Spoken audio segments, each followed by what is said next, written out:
This is the original esport racing game. This is iRacing.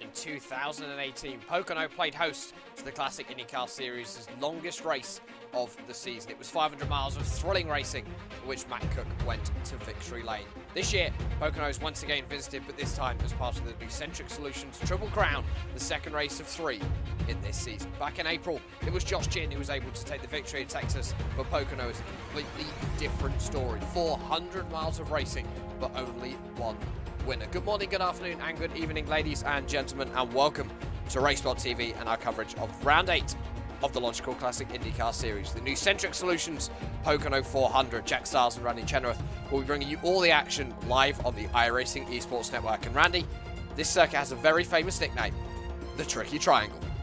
And it definitely is, and it's one of the most iconic racetracks and one of the most iconic ovals in all of North America, playing host to both IndyCar as well as NASCAR for years and years now. It's been, it's an incredible circuit, one of my favorites on both of those, and we're running the new version, which is going to be a first time running for these guys in this championship. They've typically ran the older circuit. Of course, the new Pocono, still relatively new on the sim, so it's going to be a much smoother racetrack than the guys are used to. Should put on a pretty amazing show, I think. Tires won't be as much of a concern, I'd imagine, with that.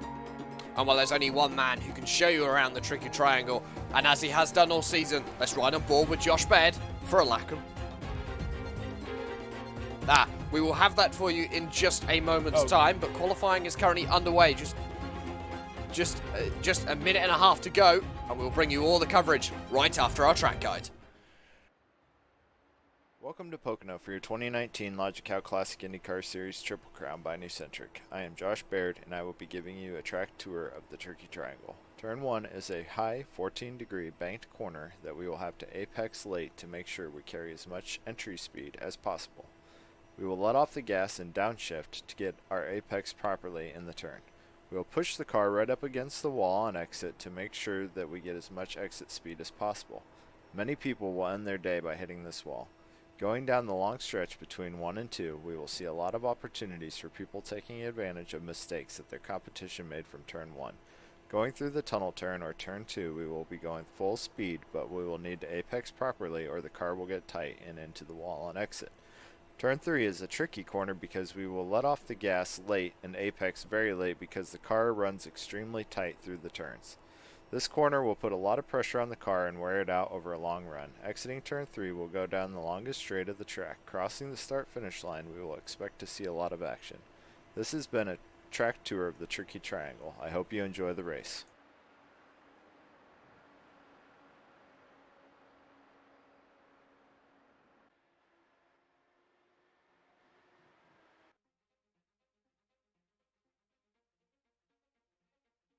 Round 8 of the Logykal Classic IndyCar Series is brought to you by Nucentric Solutions. Nucentric Solutions is proud to sponsor the Oval Triple Crown race at Pocono, and they offer managed IT services to small and medium-sized businesses in the southeast of the United States. For more information, to see if Nucentric Solutions can provide your company IT solutions, visit us over at www.nucentric.com. Welcome back, ladies and gentlemen, to RaceSpot TV and to the iRacing Esports Network. Qualifying is over, and the drivers are heading down to the track.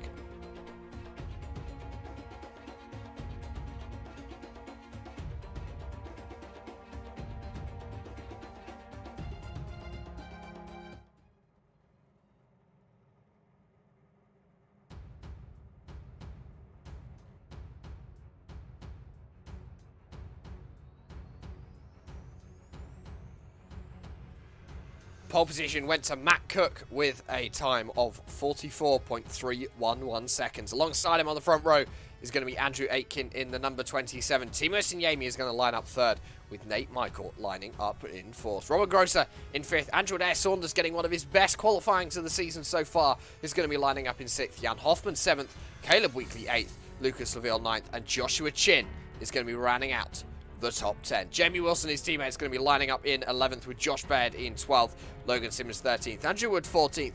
Matt Marnar 15th. Todd Novastad 16th. Yoni Kainen 17th. Jonathan Diggs lining up 18th. Marshall Stanley 19th.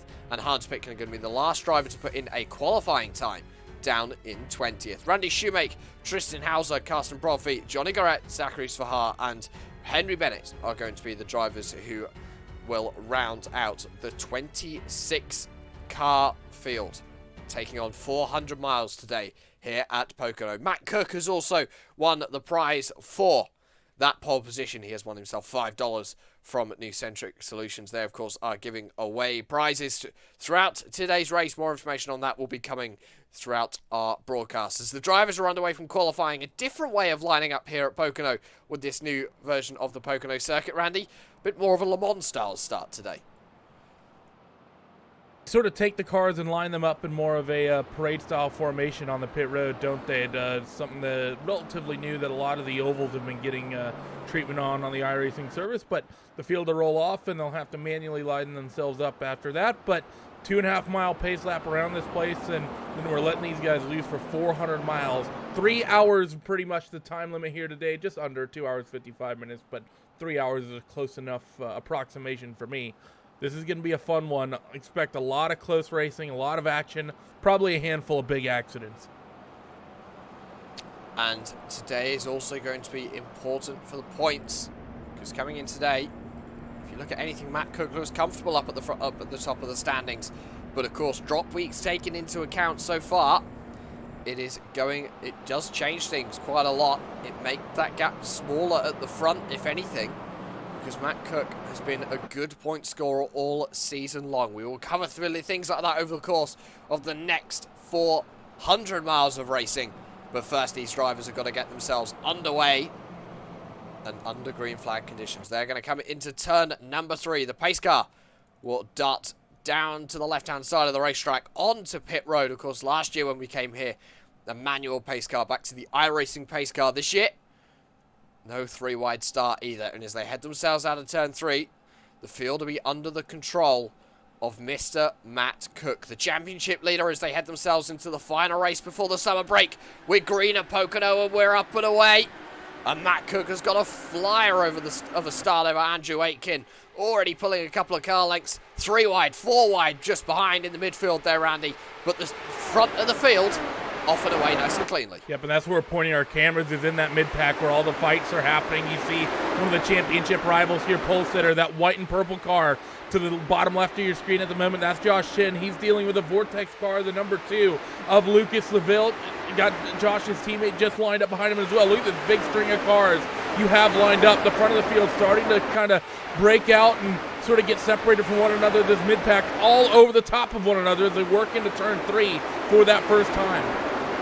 And as they head themselves into turn number 3, Jan Hoffman running wide and up onto the high line. This is going to allow the number 10 to come through. That is the driver of Caleb Weekly, another driver having a very strong qualifying here today at the Tricky Triangle. Josh Chin as well, looking to the inside as they head into turn number 1. 300 kilometers an hour, slight lift from Josh as they head into turn number 1. I think he's just about got the pass done there, Randy. Jan Hoffman had no grip on the high line through that first corner. Yeah, the high line, I think, especially on new tires, probably not the place you want to be on this new version of Pocono. It's a pretty quick inside as we're riding on board with Lucas Seville, and he's up the inside of Jan Hoffman as well. Now he's going to start working on the next car in front of him, that number 10 machine of Caleb Weekly, who qualified very well but is slowly working his way backwards. Jamie Wilson is following him through as well as they work down the front straightaway. We've got a car around off at 3. Big incident on your front straightaway. And we got a yellow. This is our first yellow of the race. Just to let you know as well, ladies and gentlemen, Henry Bennett did not take the start. The 3 drivers involved in that one by the looks of it, Andrew Wood, Logan Simmons and Johnny Garrett, Brett looking like he hasn't got much damage on his car, but Andrew Wood missing both wings there, Randy, and Logan Simmons already taking the tow back to the pit lane. Yeah, we're taking a look right now at what exactly happened with this incident. Currently, we're looking at Johnny Garrett, but looks like this may have actually happened out in front of him as, well, we'll get another peek at this one because that replay didn't show anything at all. So we'll run this one through and we'll ride on board with that number 32 car of Andrew Wood. You see they worked through turn 2. The corner of this racetrack somewhat modeled after turn 1 of Indianapolis, and then in towards turn 3, which is modeled after the last sector of Milwaukee. And let's see where this accident comes in. You see the 36 car up the inside of Andrew Wood, and well, there's a car that just sort of pops into existence, and I think someone having technical issues there is what pretty much caused that incident to even happen. We'll ride on board with Jonathan Diggs as well, see what happened with him. And it was the driver of Logan Simmons who was having those issues. And it was indeed Jonathan Diggs, I believe, who was the third driver caught by that, because he has also taken the tow back to the pit lane. So that's 3 cars that we've lost, Randy, and we hadn't even got onto the third lap of the race. For these guys now, there's a lot of work to do. And now, with that first caution, you can reacquaint yourselves, get yourself ready to go again when that green flag drops.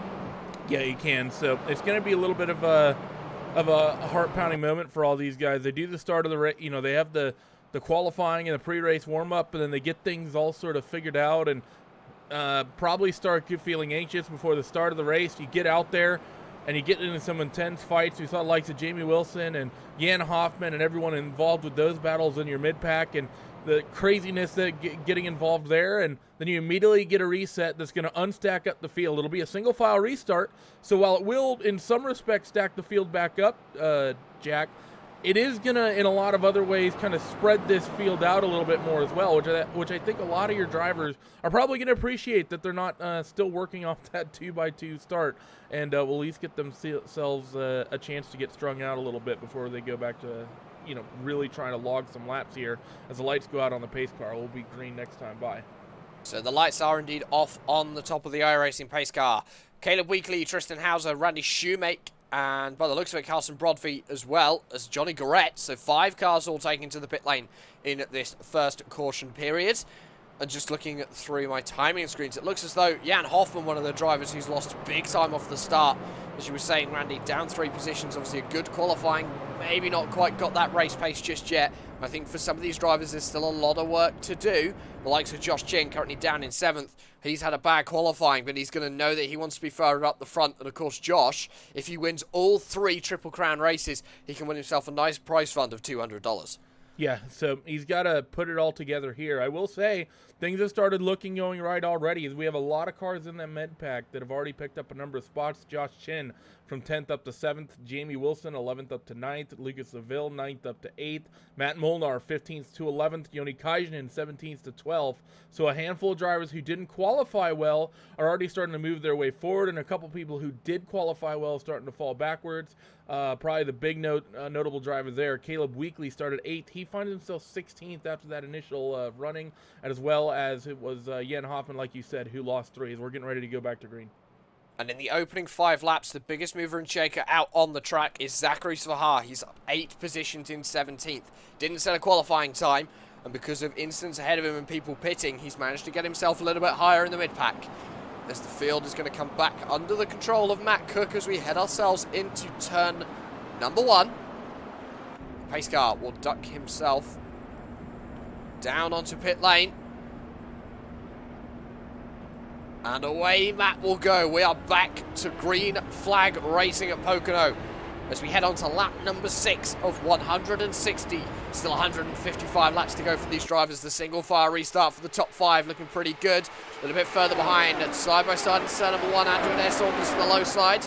Robert Grosser to the high side, but again, Robert showing that the high side hasn't got much grip. This is now allowing Josh Chin to come back. The gap between the two, 700ths of a second. And that gap is closing as they head themselves down into turn number 2. 3 wide just behind, involving Jamie Wilson, Lucas Laville. And it looks like another driver sneaking through. That's Matt Molnar.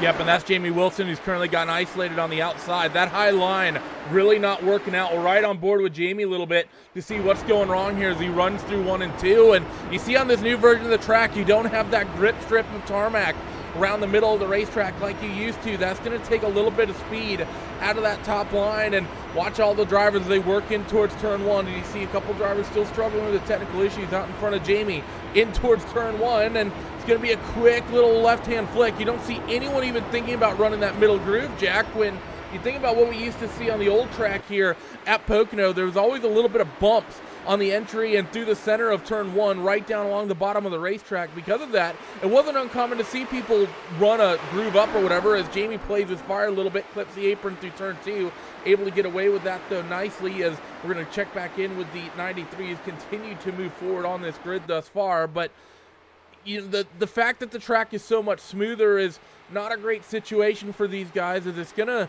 in some ways, really limit their ability to move around this racetrack and make passes off the top with the way that these guys are able to test and tune these cars and all the time they're given. That said, when the tires start going away, we know things are likely going to pick up. And we know that the tyres have already been through one heat cycle, and today it's hot. That seems to be the theme with this year's Classic IndyCar series. It's hot at every single round. Track temperature 45 degrees Celsius, not a cloud to be seen with a 23-degree air temperature. Today, as we've just gone past midday, currently 12:30 in the sim, it means that it's only going to get hotter. Maybe towards the end of this race round, we might see the track temperatures start to dip off, especially as we may approach that 3-hour time limit.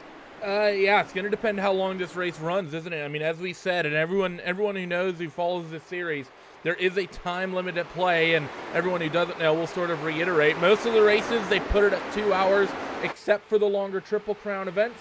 We'll take it over on the graphic just to show you. They were given 2 hours and 55 minutes to run the full 400 miles of this event. If they fail to do so, it will conclude under time. So it is something to think about, as Josh Chin is starting to catch up to likes of Nate Michael and Timo Eisen-Yemi inside of your top 5, as Josh has already got himself in that top 5. And as they head themselves off of turn number 3, Josh looks to have got a better run than the driver ahead of Nate Michael. The gap between the two, just about a tenth of a second.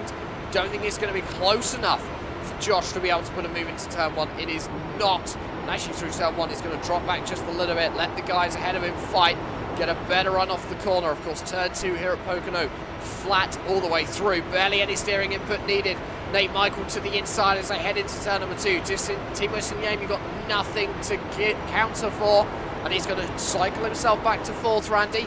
Josh Chin having to get out of the power through 2, and he's down the inside into 3 of Timo Eisen-Yemi, and he's got the move done.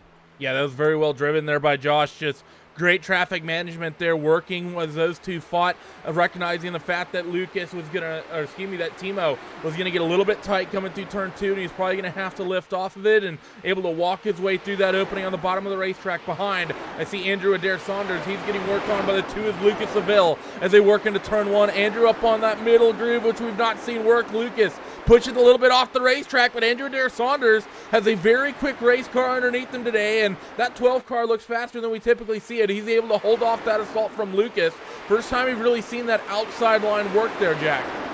Yeah, it is, and for Andrew Adair-Saunders, clearly his car is doing something different to those who have tried it beforehand. As Lucas Seville heads into 3, still looking for a move. These guys are still within about half a second, 3/4 of a second of Josh Chin ahead, but off of turn 3 they come. Lucas Seville goes to the low side of the track. He's going to have the inside line into turn number 1, the line that we know works far better than running that middle or high groove. And Andrew Adair-Saunders is just going to give out the position, so I think the Frenchman may have got it done. I'm not sure though. Andrew Adair-Saunders, he has definitely cycled himself back into 7th position, so he has lost a position down to 7th, but still running in that top 10. So far for the German, a very good day in the very opening stages. Yeah, you're right. It's been going pretty well thus far for everyone, and just watching these cars work, Jack, we're starting to see some people struggle a little bit with the race cars. You know, the first handful of laps that we saw, everyone was glued right against that yellow line through the corners. The cars look pretty well stuck. Now that we've got 12 laps of running underneath them, granted a handful of that was under caution. The tires, I think, starting to go away a little bit, and you're starting to see people struggle maybe a little tight, maybe struggle a little loose. as we still follow around with this lime green number 12 of Andrew Adair Saunders through turn number 1, and up off the corner he'll come. Everyone looks pretty planted through there, but watch through turn 2. This is where I think a lot of people are starting to struggle, a little bit loose, maybe a little bit tight from time to time as they work through. Let's see, can everyone get it down to the yellow line? Answer is going to be no. Andrew looking for clean air. He stays well and truly clear from it. And for these drivers as well, as you were just mentioning, Randy, thinking about tyres, it's a hot day. Those tyres are going to wear quite quickly. The track temperature is going up as well, not going down like we've seen in the past. It's going up and increasing. And these guys are going to have to do at least 4 pit stops. The fuel tank is good for about 35, 36 laps here, Randy. But that is in clean air. That's with no drafting, no fuel saving. If you're set in a draft, which means you can save some fuel, you may be able to stretch to a 37 lap stint and maybe put you in good stead. If you can do that over 4 stints in this race, that is going to put you 4 laps further ahead on the strategy. Potentially, you could go for an overcut on that final stop. And we've had an early caution here, and I've seen races like this get decided on the early strategy call. I don't think we saw anyone really come down pit road and make a call there. As you see right now, the 2 car of Lucas Seville, he's dealing with his teammates of Timo Eisen-Yemi and Andrew Adair Saunders behind. So it's a pair of Vortex cars and Andrew fighting right now, and it's the 2 and the 12 who are all over Timo Eisen-Yemi. So Timo, after qualifying really well, starting to fall back a little bit, and the 2 of Lucas Seville, after qualifying kind of mediocre, he's starting to move his way forward. He's about to pick up this spot on his teammate. Andrew Adair Saunders wants to follow through, and you have a 3rd Vortex car joining the mix. It's Robert Grosser. He wants to follow through, and then you have a 4th one in line. That's Jan Hoffman. These Vortex guys, Jack, it feels like every single week they unfortunately find somehow, some way to get around and fight with amongst themselves and with one another in the early stages of these races. It's almost like a swarm of bees. For Andrew Adair Saunders, that must be what it feels like. He's just getting surrounded by a swarm of bees, just their Logykal Vortex cars instead. And it did look as though off of turn number 1, Robert Grosser potentially had a bit more pace. Lucasville has now got past Timo Eisen-Yemi, but Robert Grosser has dropped off at the back of Saunders. He's now also eyeing up a move on Timo. So an Andrew Adair Saunders could get his 6th position back. And actually, I've been watching Andrew Adair Saunders for the last few laps, Randy. He hasn't been running right down to the yellow line through turn number 1 especially. He's been running sort of a little bit further up, running that middle groove. And he's been getting a better run off the corner than those guys ahead of him. It's one of the things about this racetrack, and especially in Indycars in general, it's sort of a combined effort of when you're sort of searching for different lines on the racetrack. Yeah, you're looking for maybe a different line where the car, just in and of itself, maybe that line has more grip, as Andrew actually gets a nice run running the middle off of turn 3, but it's also you're looking for clean air. You want the aerodynamics working at their maximum going through the corners, especially at a track like this where it's so difficult to make the car work well at every end of the racetrack. Going through turn 1, he's just going to run the bottom and follow in line here, and he's still going to get a good run. Is that 12 of Andrew Adair Saunders. So a big run coming in from the German, not quite good enough though off the corner, but he was very, very quick through the exit of turn 1. Now in towards turn 2 and chopping the nose is Timo Eisen-Yemi on the 12 of Andrew Adair Saunders. And you really having to work there to try to get around this Vortex car. And that was very close between the 2 of them then through turn number 2. As you said, Saunders really working that 12 hard to get himself past down to the low side again. But hasn't quite got the momentum. Watch out from behind. The 3 and the 05, sorry. They're gaining. Robert Grosser looking to the inside. Is he going to try and open a gap on Saunders? He's not into turn number 1. So currently, the battle for position number 6 involving 4 cars. 3 of which are all teammates, and Andrew Adair Saunders a little bit on his lonesome again today as they head themselves into turn number 2. But he's keeping pace. In fact, actually running laps pretty much on par with Timo Eisen-Yemi, maybe even getting held up with him. Yeah, you're right about that. I mean, Andrew and everyone in this pack is sort of doing the same time. Even if you go back to the likes of Jamie Wilson, who's a little further back off this fight, and Joni Kaisen, and they're matching this group. They're just not really in this fight, so to speak, at the moment. And even up the road a little bit, Lucas Seville doing very similar lap times. And as we check in with the likes of Josh Chin and Nate Michael, they're circulating actually a few tenths per lap quicker every single time around the racetrack. And let's actually take a quick peek at what the lap time differences is. Right now, Matt Cook's at the head of the field, dominating out by 3 seconds. He's currently circulating about the 45.4s, 45.5s. Andrew Aiken, he actually has done a 45.7 last trip through, so that car may be starting to fall off a little bit, and that's about where he settled, is in the 45.7s. He dropped back to Nate Michael, 45.5s, 45.6s in there, and even a couple of 45.4s for the third place running car, and Josh Chin is pretty much matching that tit for tat. He's not getting as quick ultimate lap times, but he's not dropping off as much either, and well, after that, you start dropping off by about a tenth once you get to this mid-pack where everyone else is sort of right on top of each other. So you're starting to see the big gaps from your front runners, and especially Matt Cook, who has made it a habit of this series here, Jack, to just get a little bit of speed early and open up an enormous margin because of it. He's currently got a margin of 3.1 seconds over Andrew Aiken. Aiken doing a brilliant job in second position, just setting lap times. It's only about a tenth and a half slower lap than Matt Cook at the moment. Matt Cook also getting the fastest lap of the race. He set a 45.160. But Andrew Aiken again in second, still running well. This battle for third hasn't really changed too much since we last looked at it. Nate Michael, Josh Chin running third and fourth respectively. Chin last time around was quicker, but only by 300ths of a second. Randy, so maybe sitting behind, saving some fuel and going for the strategy game, something which we know Josh Chin has played before, and that card he can play very, very well. Yeah, Josh definitely loves saving gas. It's a strategy he loves to do, and especially here, Jack. I mean, you talk about this race being 160 laps, and you get the early caution. If you can somehow get this thing to go 40 laps on a tank of gas consistently, you're talking about cutting out at least one pit stop, maybe even two, because it's just an evenly cut race, isn't it? You go 40, 80, 120, and then suddenly you can make it to the end without coming down pit road an extra time. So I guarantee you the likes of Josh, probably Jamie Wilson, Andrew Wood, after his issue, maybe helping out in a certain extent as well on the pit box. Not sure. I will say I know that as somebody who's gotten wrecked out of big races early before, is a big wiggle from Nate Michael is going to mean that Josh is still going to just lift out of it and let that 15 car take his spot back, but maybe an indicator that the cars in these tires starting to wear off a little bit. But Josh is seeming, he had a quick march up here to about this 15 car, and then he stabilized, and I'd say right there is the perfect indicator, Jack, that he's saving gas. If he didn't want to save fuel, he would have just blitzed right past that 15 car after that big wiggle, but Josh actually lost ground compared to the 15 who was nearly spinning off of turn one. So yeah, Josh definitely saving gas here behind Nate. I think Josh also had a bit of a moment on the exit of turn one last time around. It looks as though his rear end got loose. Both the same with Nate Michael. Michael running a very high line through turn number one. Josh was running a lower line, gaining some ground, but he switched to that middle groove, running a little bit higher, which stops the gain of pace as they head themselves to turn number two. They have closed up again, just a tenth and a half split the two. The last time around, Nate Michael was quicker, but only by a tenth and a half, Randy. So when we're saying quicker, in a road course that can be half a second, but on an oval, especially like Pocono, where it's very high speed, a lot of time is spent on that throttle pedal. A big amount of time is a tenth.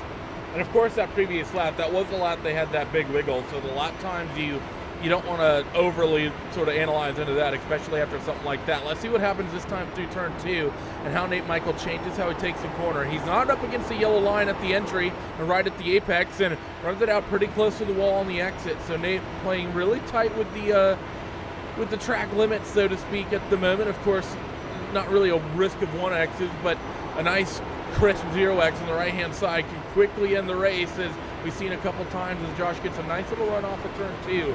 As he runs in towards turn three, not quite going to be able to make something of this just yet, but I will say Andrew Dare Saunders has actually been able to get around Timo Isinniemi. He has, and as they exit turn number three, that must have happened. It happened on the exit of turn number two. Isinniemi went high, and Andrew Dare Saunders just got a better run off the corner, Andy. Superior traction in the number 12, and he had the inside line to turn number three. And well, at that point, the Finn of Isinniemi had nothing he can do in the 43. He's got to cycle himself back into that 7th position, and now Andrew Dare Saunders can go and chase Lucas Laville just 7/10 up the road.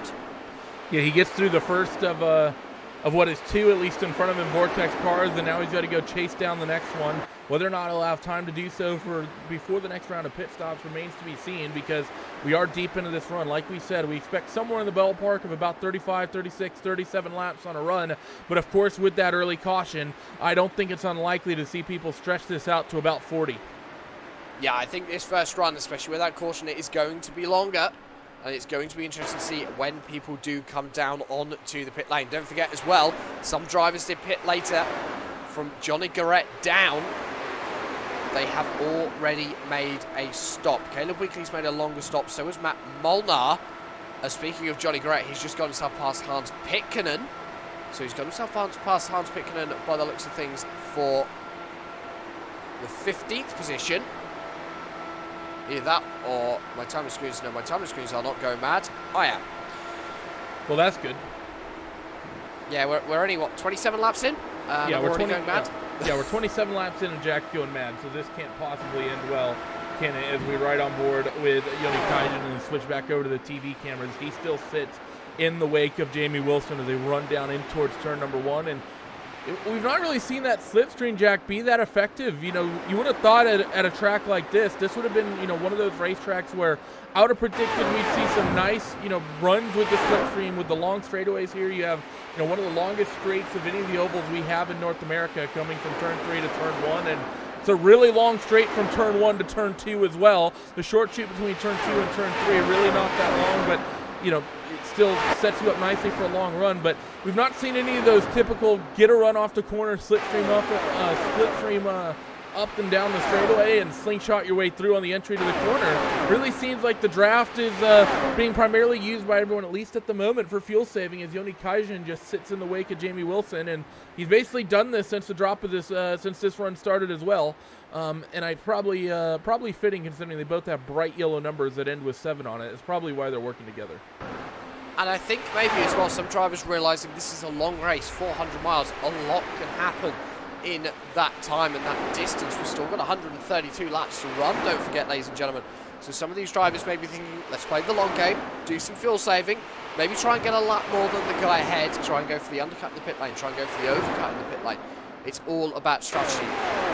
The shorter races that we see in the Classic IndyCar Series is Jody Kynan, actually. Yeah. He's coming down to pit lane. That's early. That's 28 laps. This is a very interesting strategy call. Yeah, this is definitely early for him, and I'm surprised by this because normally on the ovals, we know that the undercut can be a thing, but you primarily want to do the undercut on what I would call either shorter races or shorter race situations where you just have a very, very quick caution period. Or excuse me, where you want to do the undercut over the course of 1 or 2 runs. Here on a race like this, I'd actually completely think the opposite. I think you're better off running the long game and going a little bit late as Kaijin comes down pit road, 9-second pit stop, and he'll get his way back out there and should avoid himself any exit penalties or anything like that. So Yoni Kaijin will circulate back out onto the racing circuit after a very interesting strategy call. Doesn't look like anything unplanned, but you know, maybe underfilling that car slightly with Yoni at the start of the race, wanting to make up some early positions. Not really sure what the strategy is, but about 5 laps early from what we predicted, even if we started this and went, you know, pretty much fully under green for these first 35 laps. And that's even forgetting the fact that we had an early caution about 3 laps in.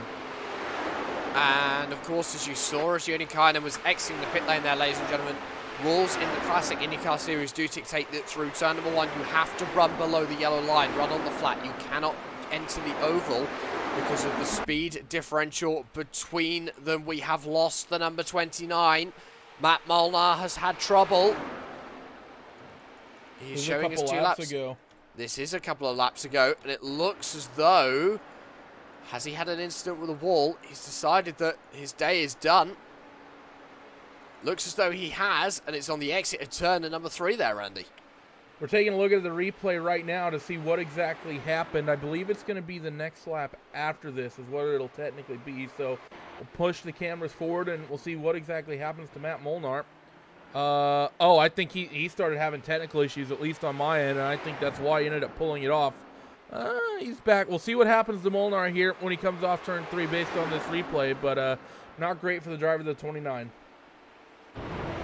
And as he heads himself for turn number 3, maybe looks as though the car just washed out a little bit wide up into that high side wall. Well, it's giving him enough damage, possibly also steering damage to that number 29, enough to take him out of this 400-mile race. Well, we haven't even seen the contact on the replay yet, and I can tell you he's already got damage on the right-hand side of that car. And, oh, yeah, it's just something was broken, I think, on that car from a previous a previous incident, and he's ended up just pulling that thing off the racing surface and coming down on pit road after clipping the wall off of turn 3 once again, and that would have been, I think, terminal contact. But let's check back in with your race leaders as Matt Cook starts lap number 33, and he has himself a nice casual 5-second lead 33 laps into this event. So that's over his teammate of Andrew Aiken as Aerox continues their trend of dominating these big oval races, and Andrew Aiken in the second spot, about 2 seconds clear of Nate Michael in third, who still part of this close fight with Joshua Chin, but it's really not been much of a fight. And really this second gaggle of cars as well, with the likes of Andrew Adair Saunders, Ison Yemi, and Grosser, they've really calmed down a little bit, Jack. We've not seen them we've not seen any moves even come close to being made. Timo Ison Yemi lost that spot to the 12 of Andrew Adair Saunders and just sort of got back to the tail end of him and just kind of sat there. And it does look like that, and as we're just talking about that, there's been a switch for third position. Joshua Chin has managed to get himself up the inside of Nate Michael. He's coming off of turn number 2. Another move off turn number 2. The car behind just has slightly better traction off the corner, able to get the power down, more speed through, getting that inside line into turn number 3. And while Nate Michael had nowhere that he could go in the number 15, he's going to cycle himself back to 4th position, but Chin has had an issue off of turn number 1. And he's going to lose that 3rd position. Was there contact with the wall? It was close. But it looks as though that rear end just got away from him there. Got a replay up on screen. I was trying to get the pass initially, and then Josh tried to throw this thing into the barrier, so I immediately brought it back to live pictures. This is the replay once again. What happens to Josh off turn 1? He just gets tight, tries to crank a bunch of steering in it to keep it off the wall, and just snaps loose on him, and the 15 and 8 Michael able to immediately take that spot right back as they work their way in towards now the end of turn, I believe that's turn 2 or turn 3 that they're currently working to. Nope, that was turn 1. Based on the way that camera was pointed, I couldn't really tell. As Josh starts setting up this 15 car once again, as we're approaching what is likely the end of this opening run here, Jack. Probably a couple laps given the yellow, but Josh is going to try to make a fight for third again. And those tyres on the 93 looking as though they might be in better condition. Almost contact between the two as they head themselves into turn number 3. And Nate Michael, once again, got nothing that he can do on the high line, but he's going to get a slightly better run onto the straight, looking to the low line as they come across the timing stripe to start lap number 36 of this 160-lap event. And down to the inside will go Nate Michael into turn number 1, and he's got the move done. Josh Chin, though, around the outside, Randy, but almost losing it. He's just pushing it to the very edge, and here comes Lucas Laville to try and make up for it. Yeah, this fighting has really cost him a lot of time, hasn't it? Now, that's 2 times we've seen Josh almost lose the back end of that car, and Lucas Laville's going to say, thank you very much, I'll take advantage of this, and up the inside goes Lucas Laville. Then now Josh Chin is going to drop back another spot, and now Josh finds himself in a situation, Jack, where he's been saving fuel, and pit stops for everyone. Lucas, big move on the brakes. He'll drive right around the 15 entering pit road, and everyone on pit road following that cycle of pit stops. Do I hear a car on the wall somewhere?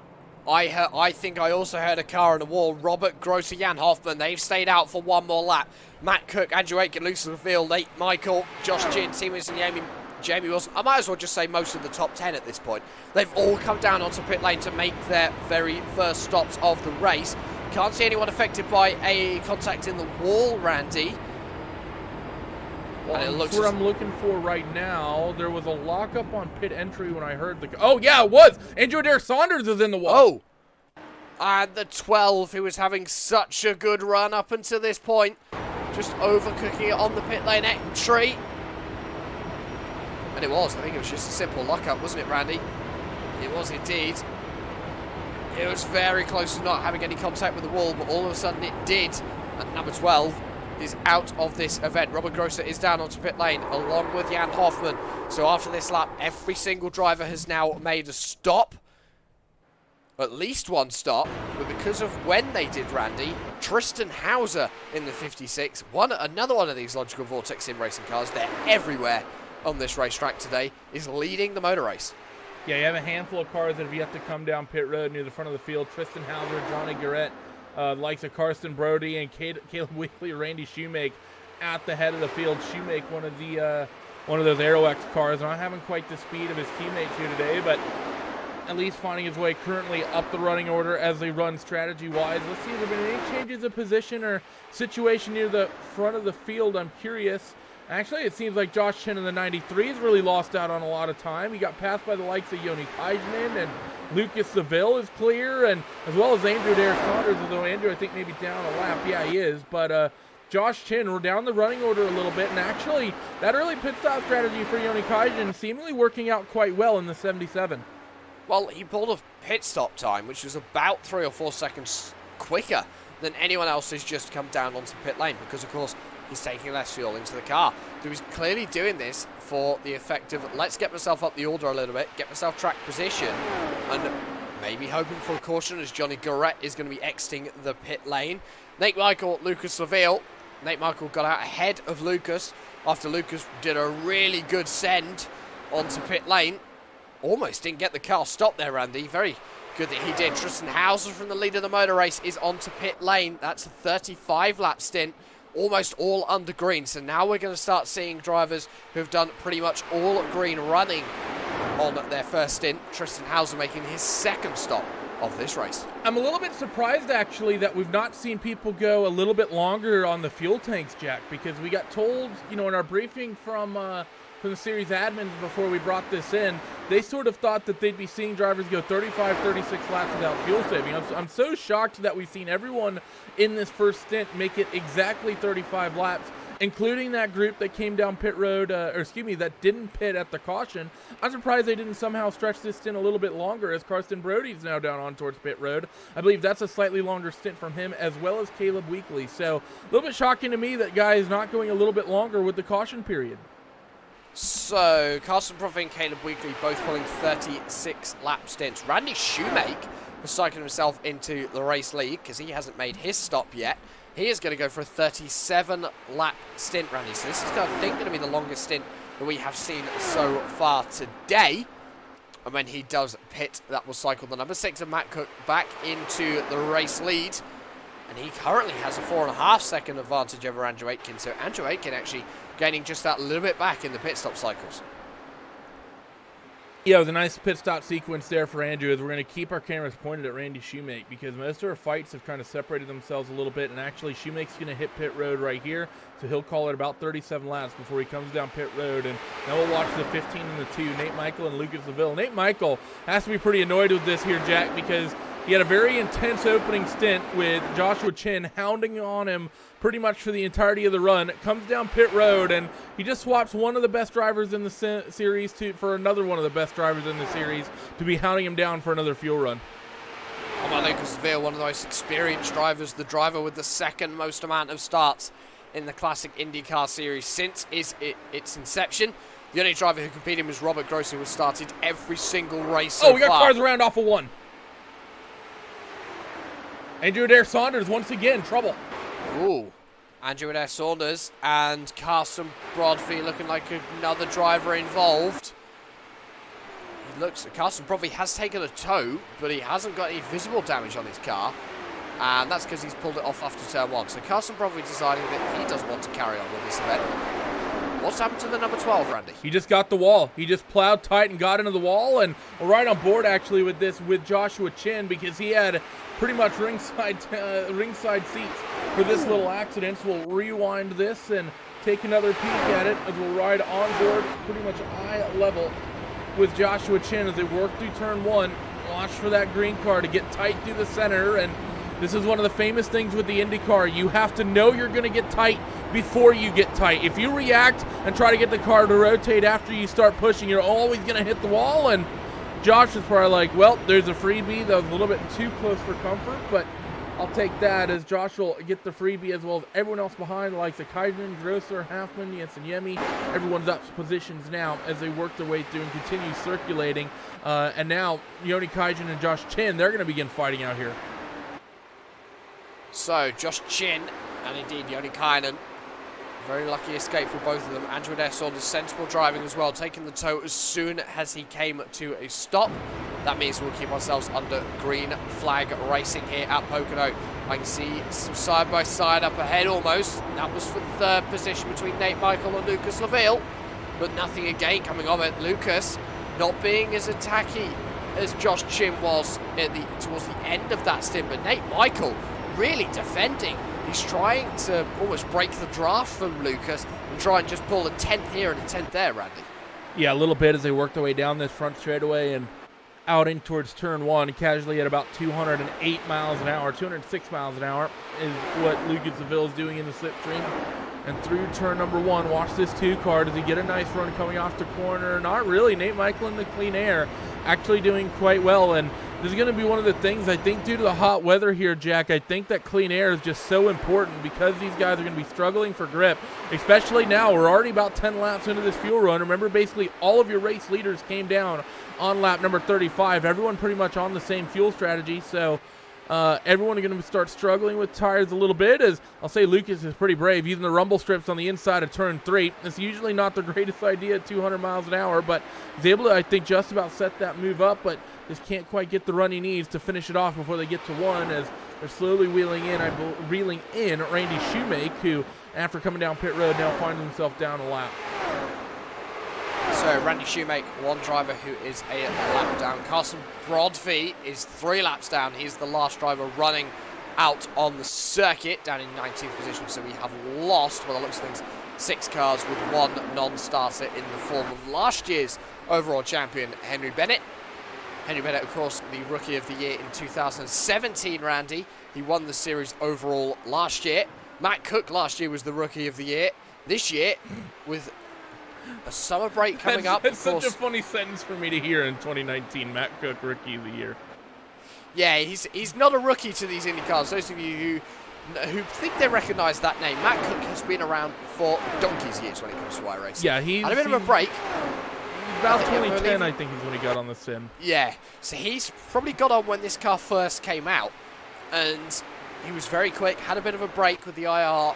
I believe he had a break with the DW12, I seem to remember Will telling me. And he's come back again for the Classic IndyCar Series. Last year, he was Rookie of the Year, and he didn't run a road race until about 5 road races in, I seem to remember.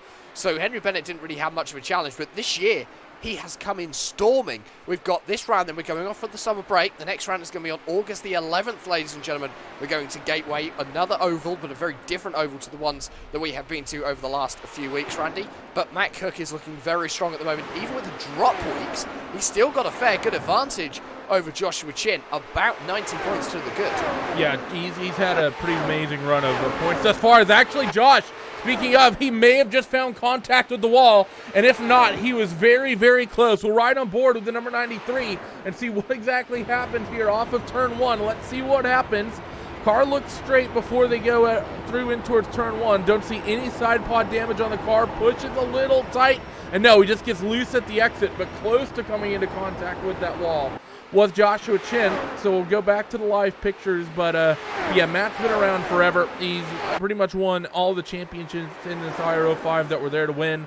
I think he won the Elite Series at one point, ISO WC. He's currently the favorite at the moment to win this one, and like Mr. Will Vincent told you, he did have a kind of a break with the DW12, didn't really like it, didn't really get on with it, and has since sort of come back with the Dallara IR18. I think he gets on with that car a little bit more than he did with the previous generation car. I will say Matt's always been a bit of an oval specialist. I remember back when he just started running the road races back in, I believe it would have been like 2013.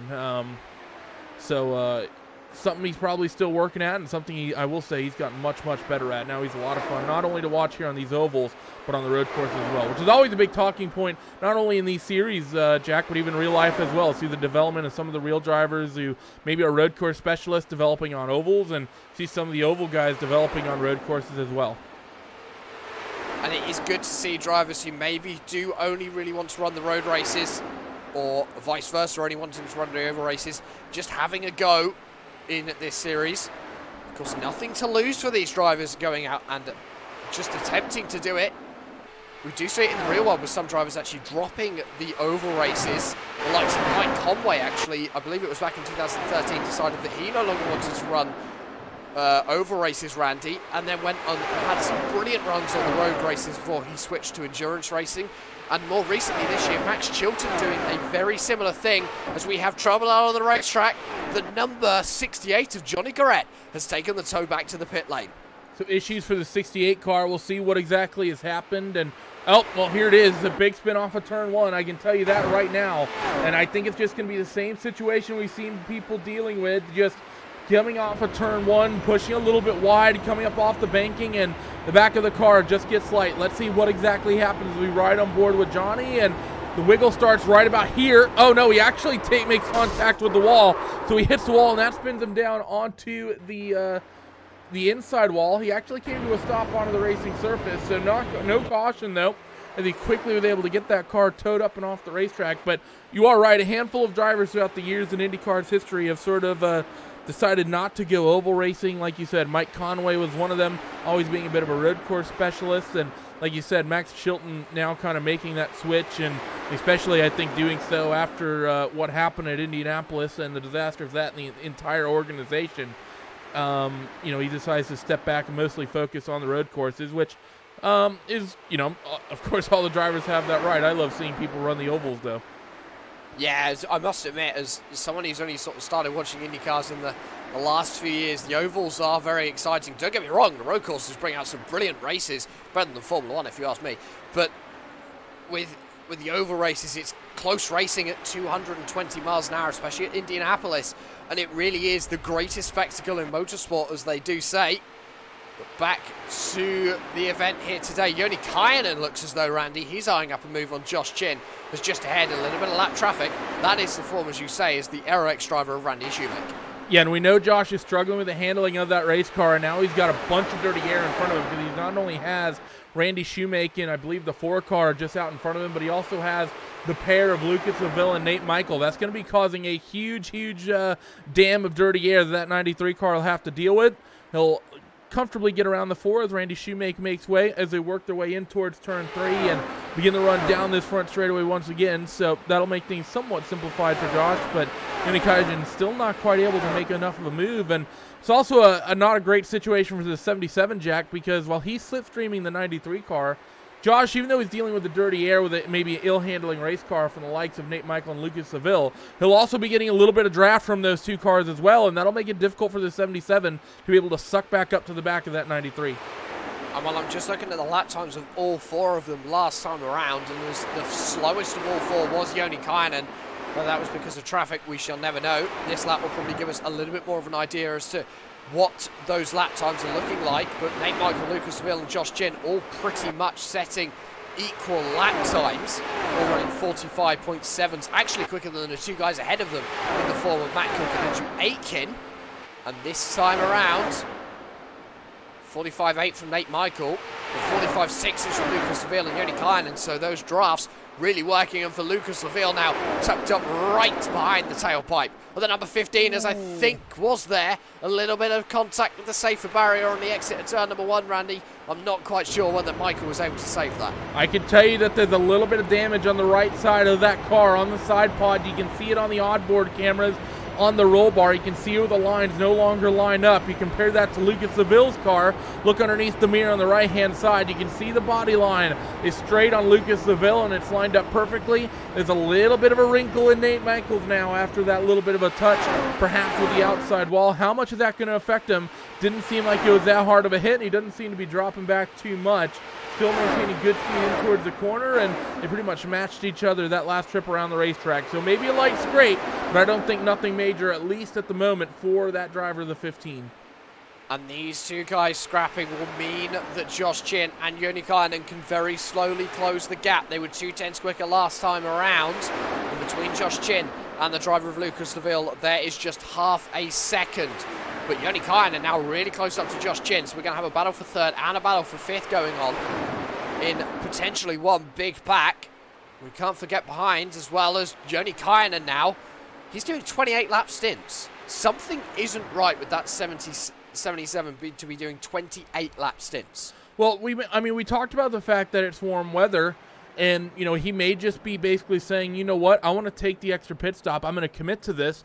I'm going to do shorter fuel runs so I don't have to work the tires as hard, and I'm likely going to spend less time on pit road every single time. It's about a 9-second stop last time, and I'm going to predict it's going to be about a 9-second stop this time as well for Yoni Kaisen as he hits pit road. And let's see, waiting. Actually, he's going to fill it up a little bit longer this time, full 11-second stop. So maybe filling that thing to the absolute brim this time as opposed to a short fill previously. So it's a slightly alternate strategy coming in from Yoni Kaisen, but at least in the early stages, it hasn't shown its weaknesses. Of course, the downside of this is that he's eventually going to have to come down pit road an extra time to everyone else, I would imagine, or he's going to at least have a longer pit stop at some point over the course of this race. That's where the sort of trade-in is going to come.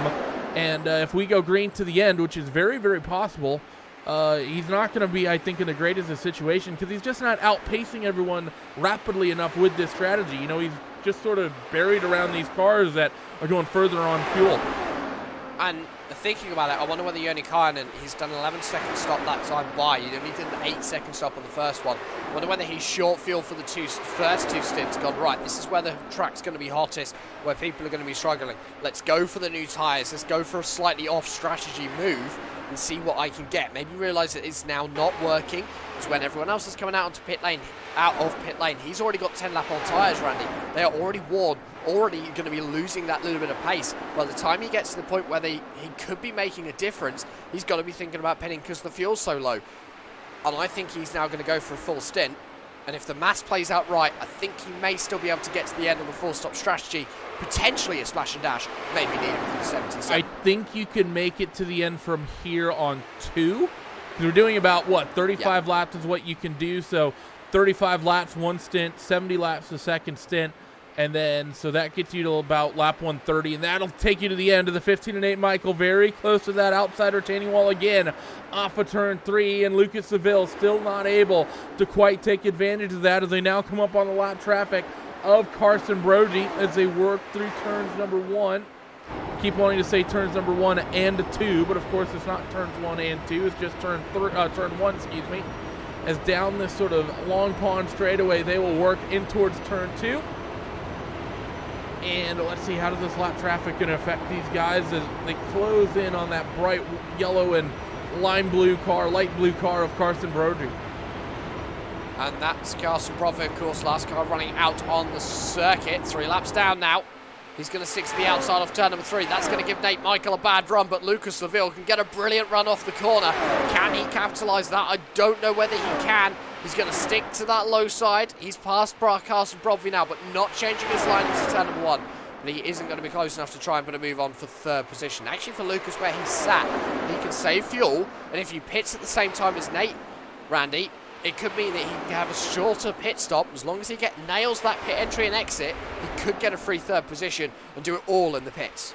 Yeah, you are right. It is something you might be able to see these guys work with the fuel strategy now that he's been pretty much buried in the draft. But we saw the 93 car of Josh Shin do this as well, and he really didn't pick up that much of a fuel advantage. So, he just sort of came down pit road the same as everyone.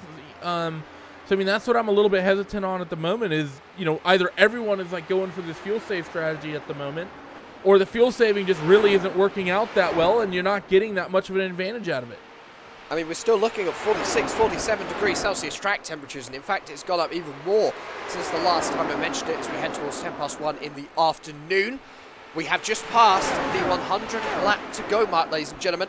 We are now on lap number 62 of 160. We have been green since lap 5, just a 1/4 period so far today in the new Centric Solutions Pocono 400. 400 miles for these guys to complete. They're getting close to that halfway stage now, Randy. And now it's looking as though the time limit is not going to be an issue, as Nate Michael having a bad run through turn number 3 and potentially allowing Lucas Seville to sneak up the inside on the exit, but wasn't able to get the move done. He's now going to go defensive down the main straight, trying to break the draft, but he isn't going to get anything to happen.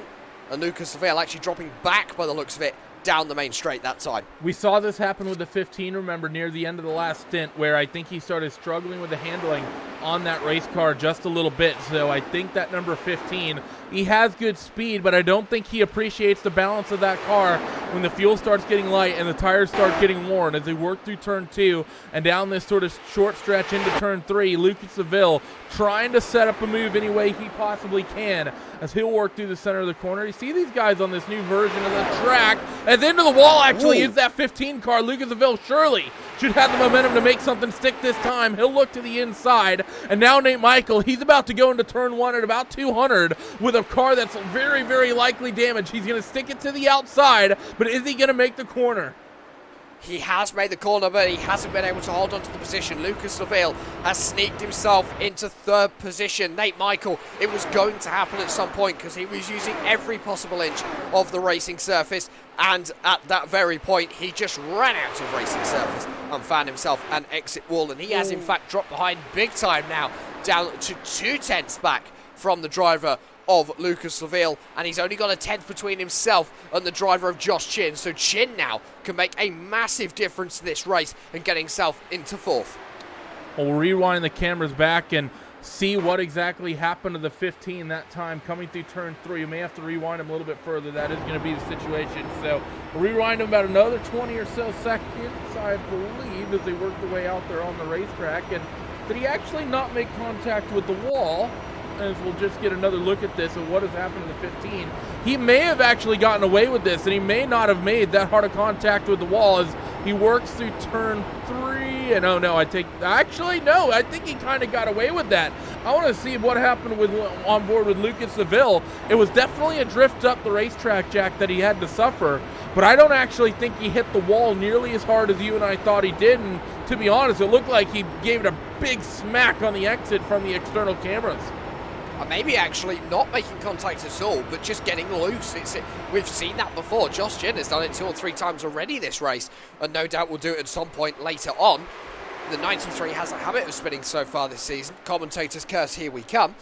But for Nate Michael, he clearly has got away lucky from that one because he hasn't lost lap time. He's running quicker than both Lucas Seville and Josh Chin last time round.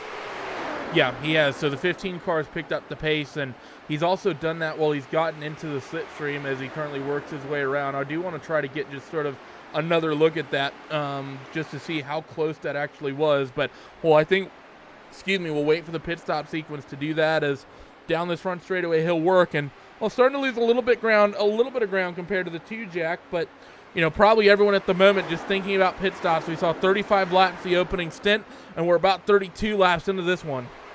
And actually, of all the drivers last time around, Nate Michael had the best lap, so clearly that moment has done something for him. The tyres now starting to get worn as they head to the 30-31 lap mark of this stint for these drivers. They're going to all be thinking about pitting in the next 5 or 6 laps. With 93 laps remaining, it's going to be close as to whether they can do it on 2 or 3 stops, Randy. I think there may still need to be a 3rd stop for a slash and dash to get these guys to the end. Well, let's see. So they're going to come down in a couple moments. That'll take them, that'll be lap 70, 35 laps to 105, and then 35 laps to lap 140. So I don't think you'll need a splash and dash, but there is going to be a slightly shorter stint near the end of the race if things go green, which, to be honest, this has all the feelings of a green flag run. The field's got itself really spread out. There's, we've lost a handful of cars. We've only got about 18 or so circulating. What'd you see? I saw Josh Chin just get loose out of turn number 1. It was only a very small wiggle, but it was a wiggle nonetheless. He's turning that into a habit. He is, isn't he? It's to be fair, I'm not even sure why I'm pointing it out, because this should just be expected now of Chin, just to have a wiggle out of turn number 1. But actually, that wiggle has done him some good. He's closed up to the back of Nate Michael. Michael having a bad run through turn number 2, another bad run through turn number 3, and all of a sudden, he's under pressure from the 93. Yeah, we're right on board with Nate here. We'll take a look off the top of the rear, or the top of the roll bar towards the rear wing, and see that white and purple car. You see Josh, he isn't nearly as aggressive on the entry, but look at all the ground he makes up through the center of the corner in that number 93 Team Chimera car, and down Long Pond straight in towards turn 2. This is where Nate struggled, and let's watch the back end of that race car. See if maybe he gets a little bit of a wiggle and how close he gets to the walls. And this is the shot I wanted to look at, and we'll probably try to figure out how to get it at some point here. I want to see how close this rear tire is getting to this outside wall and he struggles, and he's still using that curb on the exit of turn number 3, which I still can't believe. I'll tell you right now, as someone who's run these cars a lot, there's a handful of these racetracks. When you stick one of these tires on those curbs at 200 miles an hour plus, it does not feel nice, and it does not do well for the car or the tires. I would suspect pit stops here in just a moment. We'll monitor Matt Cook, your race leader, as he works off turn 3 to see if the 6 hits pit road this time.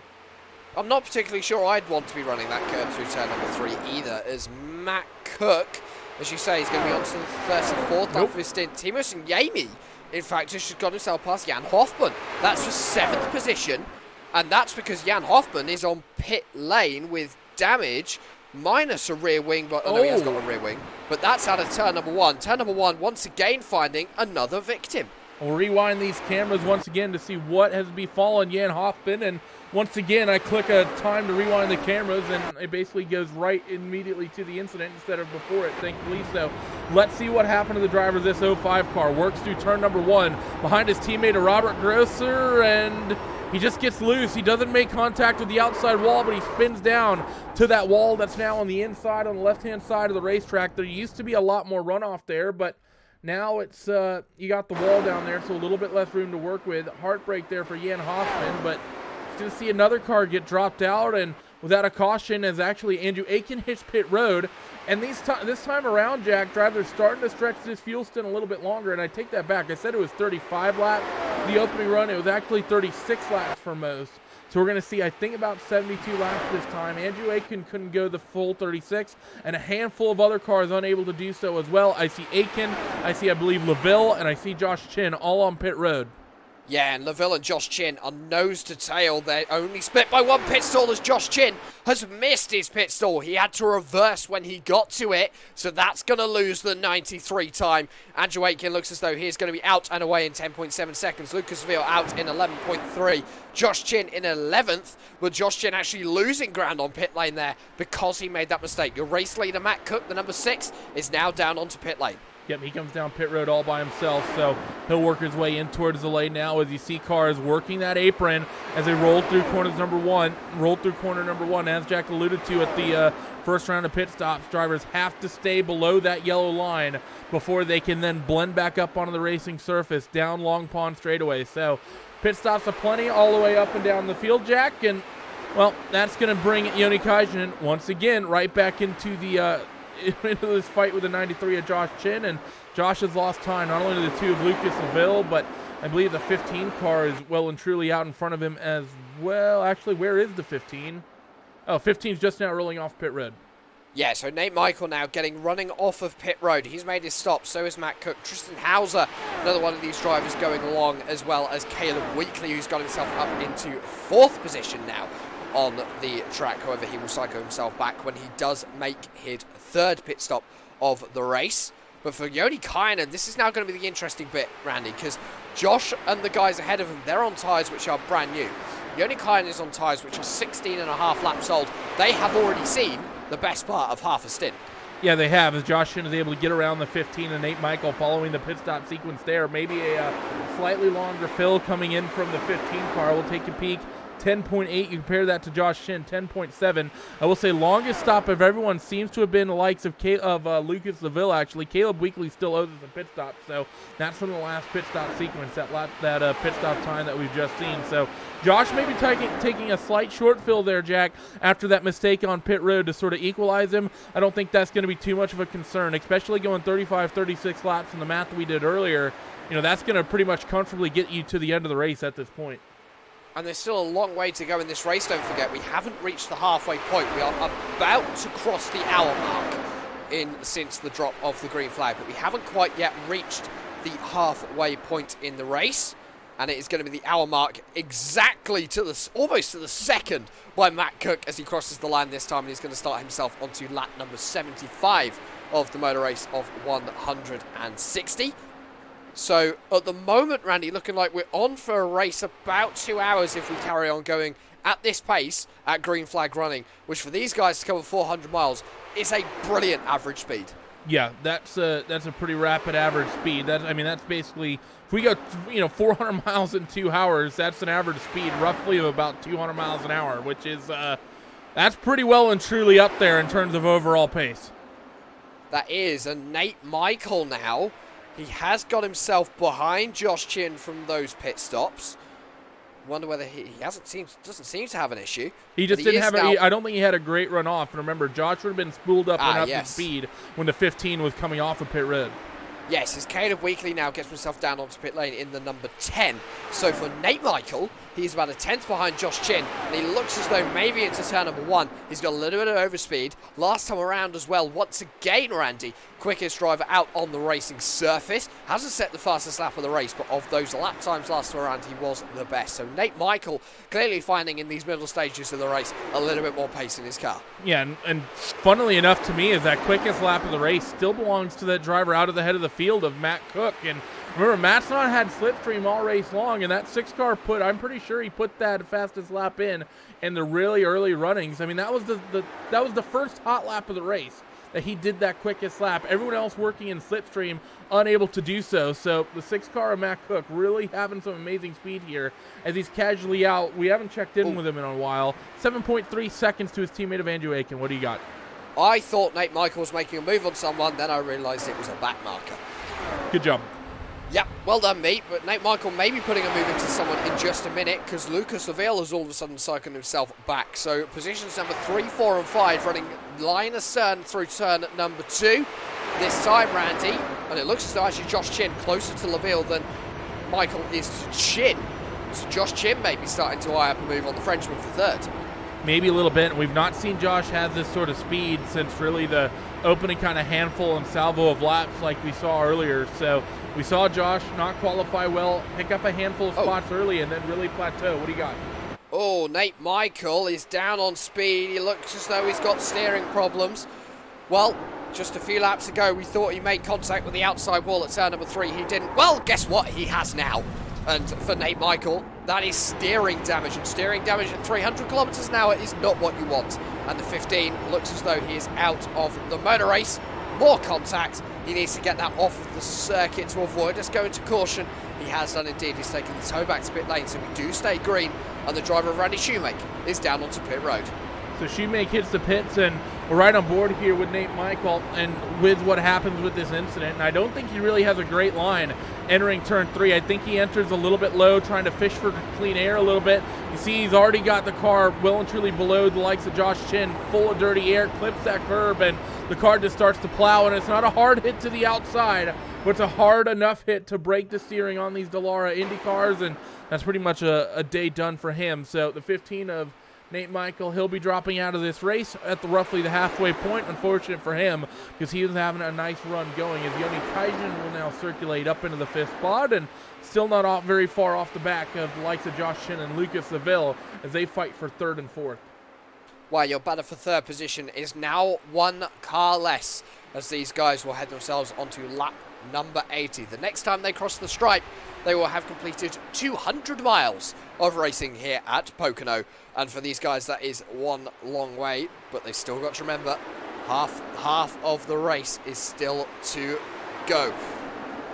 The 8th round of the Classic IndyCar Series is brought to you by Nucentric Solutions. Nucentric Solutions offers managed IT services to small and medium-sized businesses in the southeast of the United States. For more information to see if Nucentric can provide your company IT solutions, visit them over at www.nucentric.com. They are, of course, the title sponsors for the 2019 Classic IndyCar Series Triple Crown and the races at Texas in April. Here today at Pocono and the very last round of the championship at the Indianapolis Motor Speedway. The Indianapolis 500, Randy, being left to the last round for this year. Going to be a really interesting end to the season.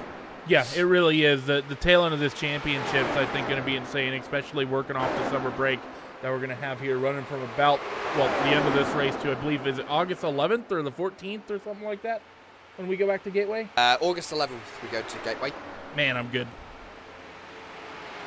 Yeah, so August 11th, we will be at Gateway. The second half of the championship will be getting underway.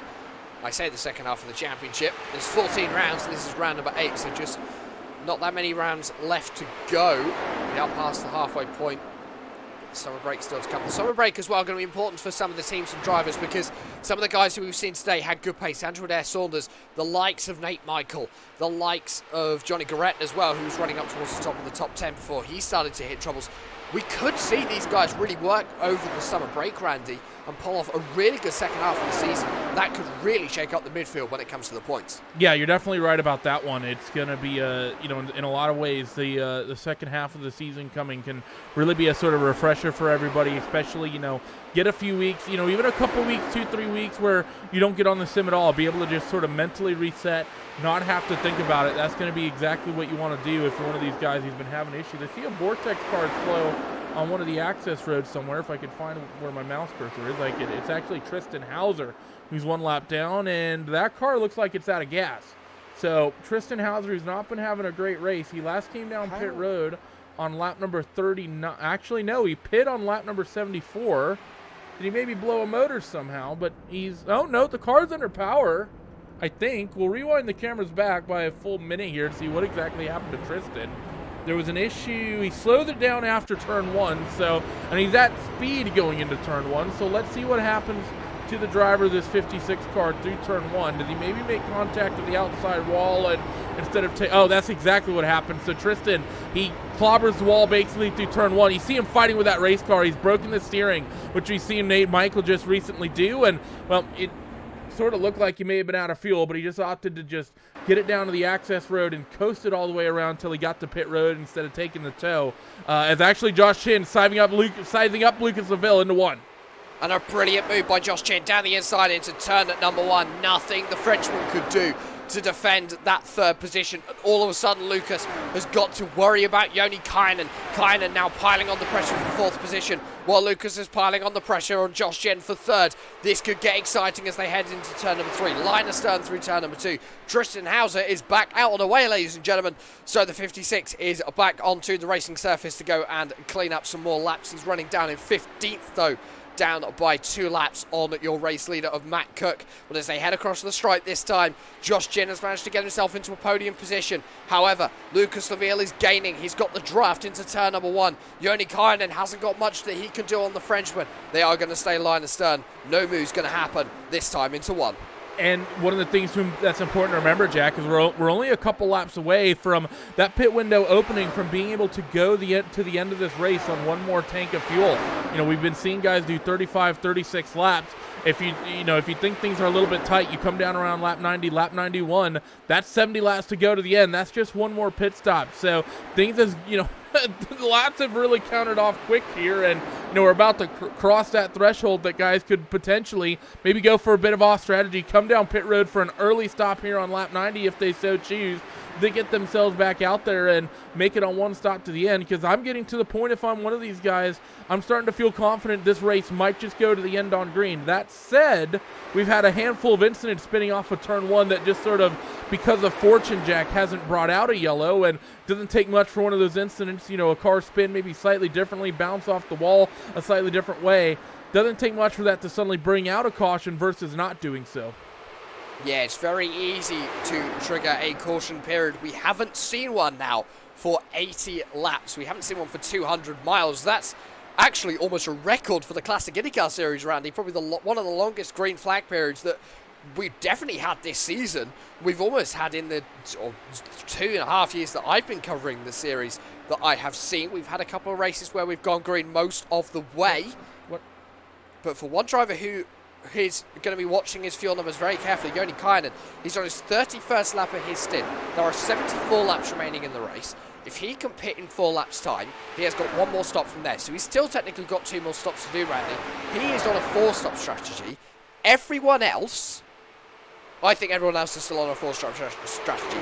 I don't think there is enough wiggle room yet to get to the stop on one more. No, there definitely is. Not right now. Who just came down? Sorry, I had a moment in the production booth where my Hearthstone deck tracker decided to launch. It's actually, as you said, Joni Kynan comes down pit road. He is in the window, but he has to go the full 36 laps.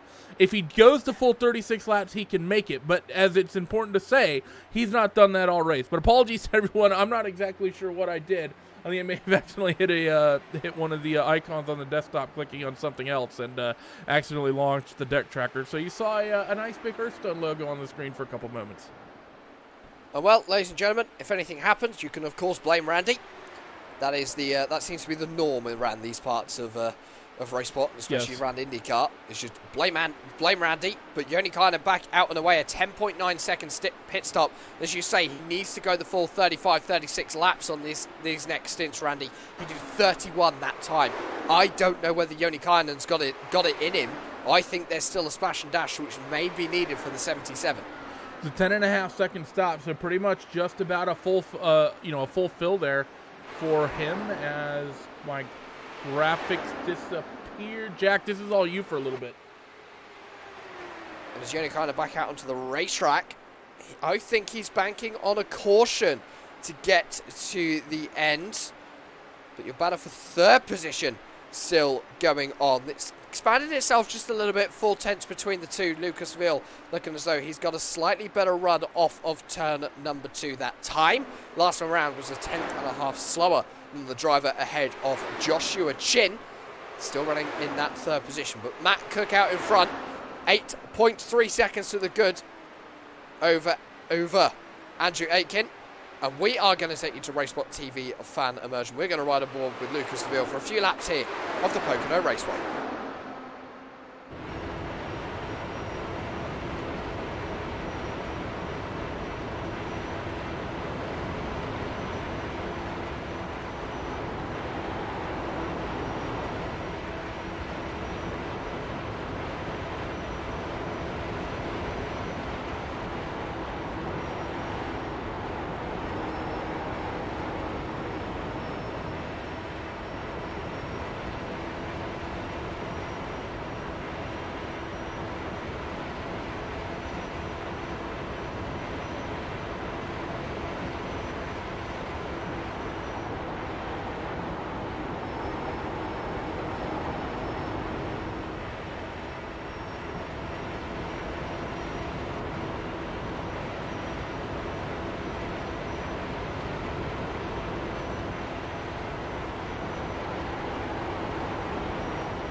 Welcome back, ladies and gentlemen, to RaceSpot TV and the iRacing Esports Network and our coverage of Round 8 of the 2019 Logykal Classic IndyCar Series, the new Centric Solutions Pocono 400. You've just been riding on board for a few laps of this 4-kilometre racetrack, 2.5 miles with the driver of Lucas Seville, and both himself and Josh Chin, Randy, they have really been struggling out of that first turn. Yeah, I mean, anyone who is watching, you can see both of the way those cars squirm exiting turn 1, and we'll take another shot of it when they actually run through this time with us narrating over it, but it's going to make things really, really difficult, so we'll cut the camera back to the onboard cam with Lucas Seville as they work through turn 3 and begin the run off a turn down the front straightaway off of turn 3.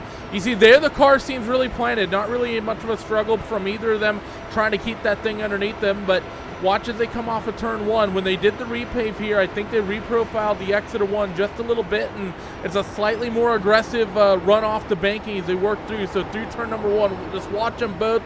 Slight wiggle, and actually that's about the most planted they've been of the laps they've run. So that's another pan out exactly entirely amazingly. But, you know, we've seen a handful of laps, especially when Lucas was right close to the back of that Team Camaro 93 of Joshua Chin, that they were really struggling. As far as everyone else out there on your racetrack, by the way, there's really not a lot of other fights, and that's why we've been so, you know, pretty much focused heavily on this one. It's an 8-second gap between your top two. 4 seconds from Andrew Aiken back to this group of Josh Chin and Lucas Seville. Robert Grosser's 14 seconds back from this. Then you get Timo Ison-Yemi 6 seconds back. Only other semi-close fight we have is Marshall Stanley and Jamie Wilson, who are separated by about 1.25 seconds. And of course, 1.25 seconds at 200 miles an hour is something like a quarter mile nearly. Yeah, it's definitely a massive gap, and as we've just seen Joshua Chin and Lucas Seville last time around, they were almost planted off of turn number 1. This time around, Joshua Chin was almost in the wall off turn number 1. He really lost the rear end, did a really good job to save it, that number 93, and he is back out and away and going, but he has lost that little bit of time to Lucas Seville, although the last time around he was just a couple of tenths faster. These two seem to be on a bit of a bungee cord at the moment, Randy, because the gap will extend out, then one of them will make a mistake and it will come out, then it'll extend out again, then usually Josh will make a mistake and it will just come back again. It looks as though fuel saving's going on as they start to think about the final stages of this motor race. Yeah, maybe just a little bit, but at the same time, I don't think you want to save too much fuel. As you see in the background of the cameras, both Josh and Lucas messing around with the barrier on the outside just a little bit once again. Still playing with fire is that group as they work their way through. And it's that group which is going to be very important as we head towards those final stages of the race. And as you said, Randy, everyone's starting to stretch themselves out. And I think now, pretty good bets on running green to the end of this race. And actually as well for drivers, that's going to be a challenge because of how far it is that you're running under green flag conditions. We've had, 3 caution laps since the start of this race, which means that these guys are going to be running almost 400 miles flat out, averaging about 200 miles an hour over the course of a lap for 400 miles. And even on a sim, that really does take some endurance. Yeah, you're right. I mean, we had lap 3, 4, and 5. Those are the only laps we've currently had logged under caution. The entire rest of the way has been logged under green flag racing, and it sort of has a double effect. I mean, it's going to have certainly some, probably some guys maybe mentally struggling a little bit because they've been green so long, but could actually as well be a benefit because, I mean, we've talked about the time limit here in this series a couple times, Jack, and I think at this point, as I hit the wrong one, I want to hit this time one. We had 2 hours and 55 minutes to get this race logged complete. We're, nearly an hour and 20 minutes into the race and already have 100 laps down, 60 laps to go there or thereabouts, and we still have an hour and 36 minutes left to go. So the time not going to be a factor unless we stack a huge amount of cautions right on top of one another here at the end of the race. And that means that these guys, even relative to a lot of the other events that we have here in the Classic IndyCar Series, Jack, it's going to be longer on distance, but, you think back to the race we did last time out at Iowa and how close we came to the time limit there. With this going green, even though it's so much longer in miles, it's not going to be all that different in terms of overall time spent in the car. Yeah, it's going to be about, I reckon by the time we finish this race, it's going to be about 2 hours and 10 minutes that these guys will spend driving. So actually, bearing in mind that the usual time limit for the Classic IndyCar Series is 2 hours, it's not that much more, as you were saying. So yes, these guys are going to have to be mentally switched on for a much longer period of time, but it's not going to be the 2 hours and 55 minutes that we could have potentially seen from this race had we stacked up some Oh, cautions. Josh nearly finds the wall off of 2. Yeah, I was watching that. Josh was getting very close off of turn number 2. Lucas doing exactly the same. Lucas actually running a much tighter line through turn number 3 that time. He's going to slip up, and Josh again having a wiggle off the exit of the corner. These guys are 29 laps into the stint, Randy, which means that obviously the tyres are going to start to be getting worn, so they have to be careful as into turn number 1. Lucas is looking. He takes a peek, and, well, they're playing it off of turn 2, turn 1 that time. Let's see what happens this time through turn 2 as we're right on board with Lucas Seville. We've crossed that 100 lap threshold, currently logging lap 101 through the center of turn 2, and a little bit tight maybe from Lucas, but besides that, the car looking relatively planted as we're going to be approaching this pit stop sequence here in just a couple of moments, Jack. And this is actually one surprise. A couple of you guys maybe didn't take that early pit stop call. Oh, Josh, big wiggle off of 3, and I think he found the wall. I think the same thing, and as they head into turn number 1, Lucas Seville looking to the bottom side of the racetrack. Josh Chin stuck to the high line, and he's just going to let him have it. So Lucas Seville cycling himself up into a podium position. Can Chin get a good run off the corner? Much tighter off the corner that time, off of turn number 1. However, nothing can be done as they head themselves down towards turn number 2. This flat-out left-hander, barely any steering rotation needed to navigate your way through turn number 2 at 330 kilometers an hour. This circuit is fast. You can see how quickly these guys are racking up the miles. With 58 laps remaining in the race, Josh Chin now has to think about getting that position back and scoring some good points, because Andrew Aitken and Matt Cook for ARX, they have driven off into the distance. Yeah, they have, especially inside the final 53 laps, 57, 58 laps of this event. They've pretty much blitzed the entirety of the field here, haven't they? And not really left anything on the table the way they've run this. I mean, Andrew Aitken in second is 4 seconds clear, and that's something you would consider probably a dominant performance considering this has gone all the way under green. And then you remember that Matt Cook is 9 seconds up the road, nearly 10 seconds up the road ahead of him. I mean, we just talked a little bit ago the fact that Matt was about 10 seconds up the road of this group right here, and he has since stretched out an extra 3-second lead. So the average pace for Matt Cook has been absolutely extraordinary through this entire run. Doesn't look like that damage has hampered Joshua Chin too much as they work through. The 45.8 for Josh that time, and it was a 45.8 for Lucas Seville.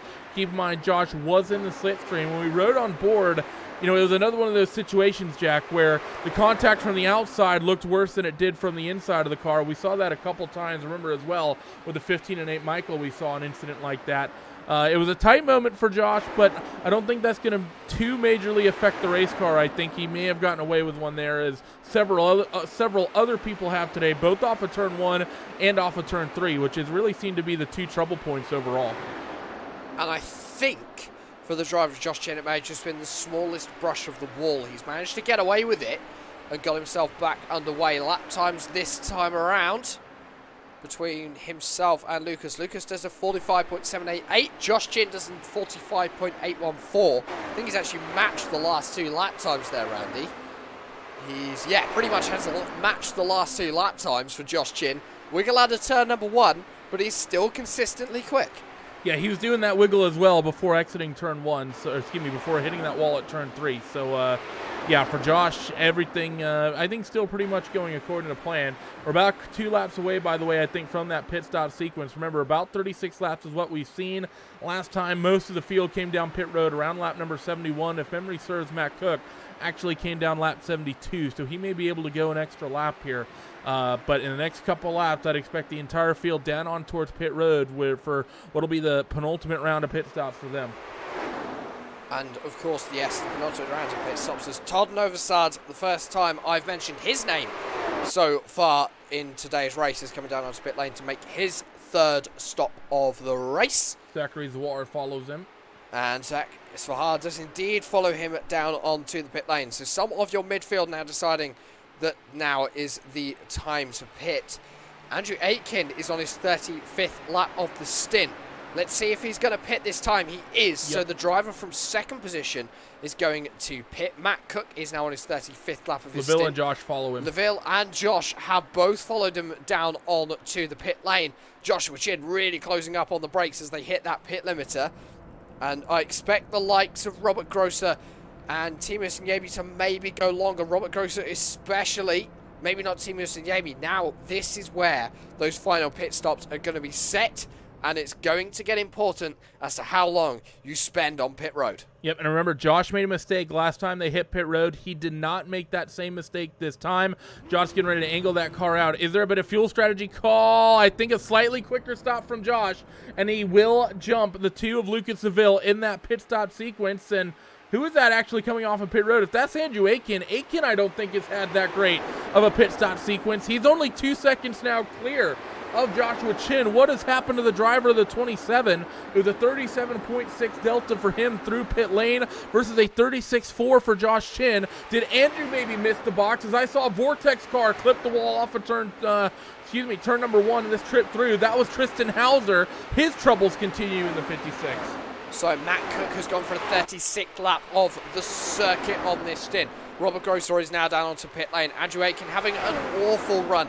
And now Josh Chin is within a second of the number 27 driver out on the racing surface as everyone is back up and way up to speed as your leader Matt Cook is going to be coming down onto the pit lane. Those who have just pitted in the last few laps, they are going to be able to make it to the end on one more pit stop because we have 52 laps remaining in this motor race as Matt Cook will head himself down onto the pit lane.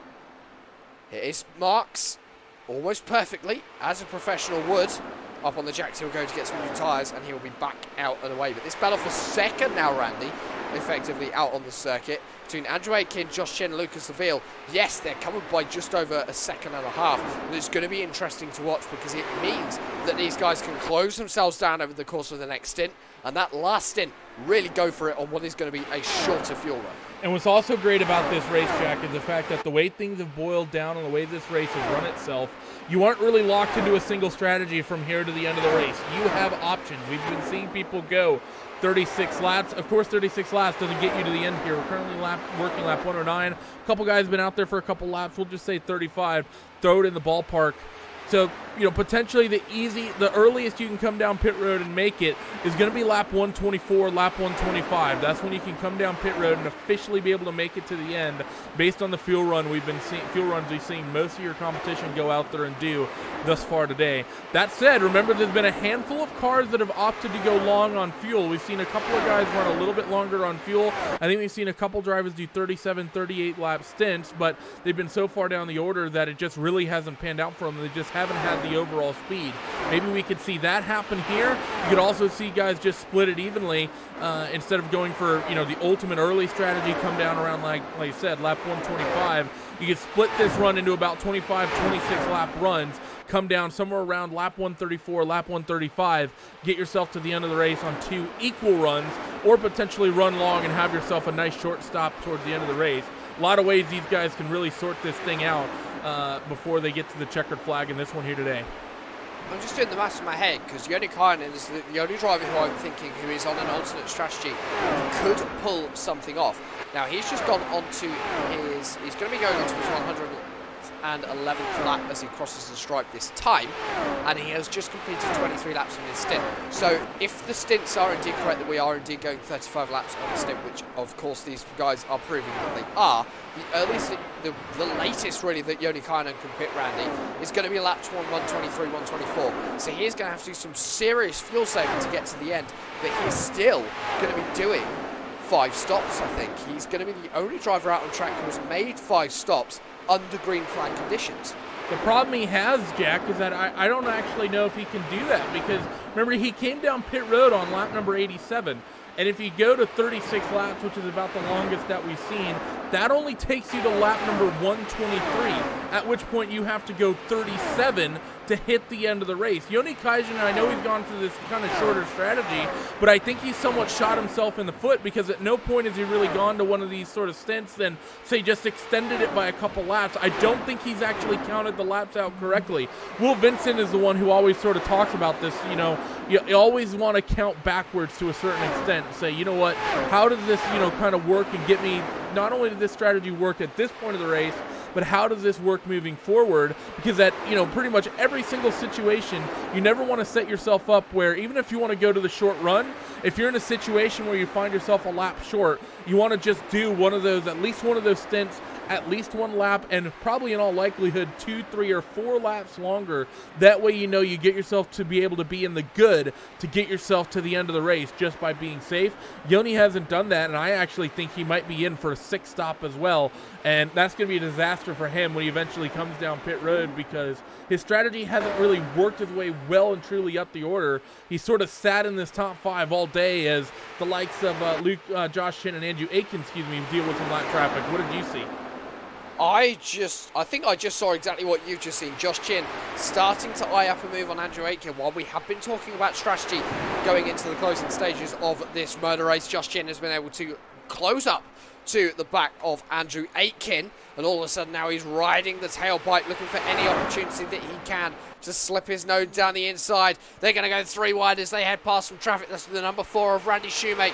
Down to turn number 1 they will go. Andrew Aitken slamming the door in the face of Joshua Chin, and Joshua Chin having nothing that he can do. However, getting a better run off of that first turn. He's going to be looking down to the inside into turn number 2, because if he can open a gap, Andrew Aitken will have nothing that he can do to keep that gap from closing, but nothing can be done here. Into turn number 3, Randy. Josh Chin is there. He just hasn't quite got the pace he needs to make a move. Yeah, just not quite able to keep that gap down and close enough. And we've talked about it a couple of times, and I just want to sort of reiterate as we have the final 45-lap run here. Josh seems to be picking up the intensity here a little bit all over the back of the 27 car, and for a moment in the camera shot you can't even tell that there are 2 cars there in towards turn 1. They'll stay stacked up, but Josh is going to separate him a little bit. But the time limit here of this race I think is basically irrelevant. It's to the inside is where Josh Chin's going to go, up the inside down Long Pond straightaway. We'll talk about this other point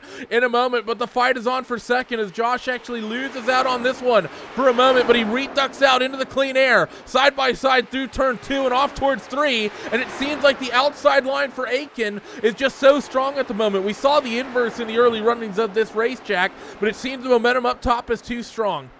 The track has just gripped up just that little bit, and the driver of Andrew Aitken able to make that little bit more stride around the outside line through turners number 1, 2, and 3 last time around, and still managing to go quicker than Josh Chin on that lap.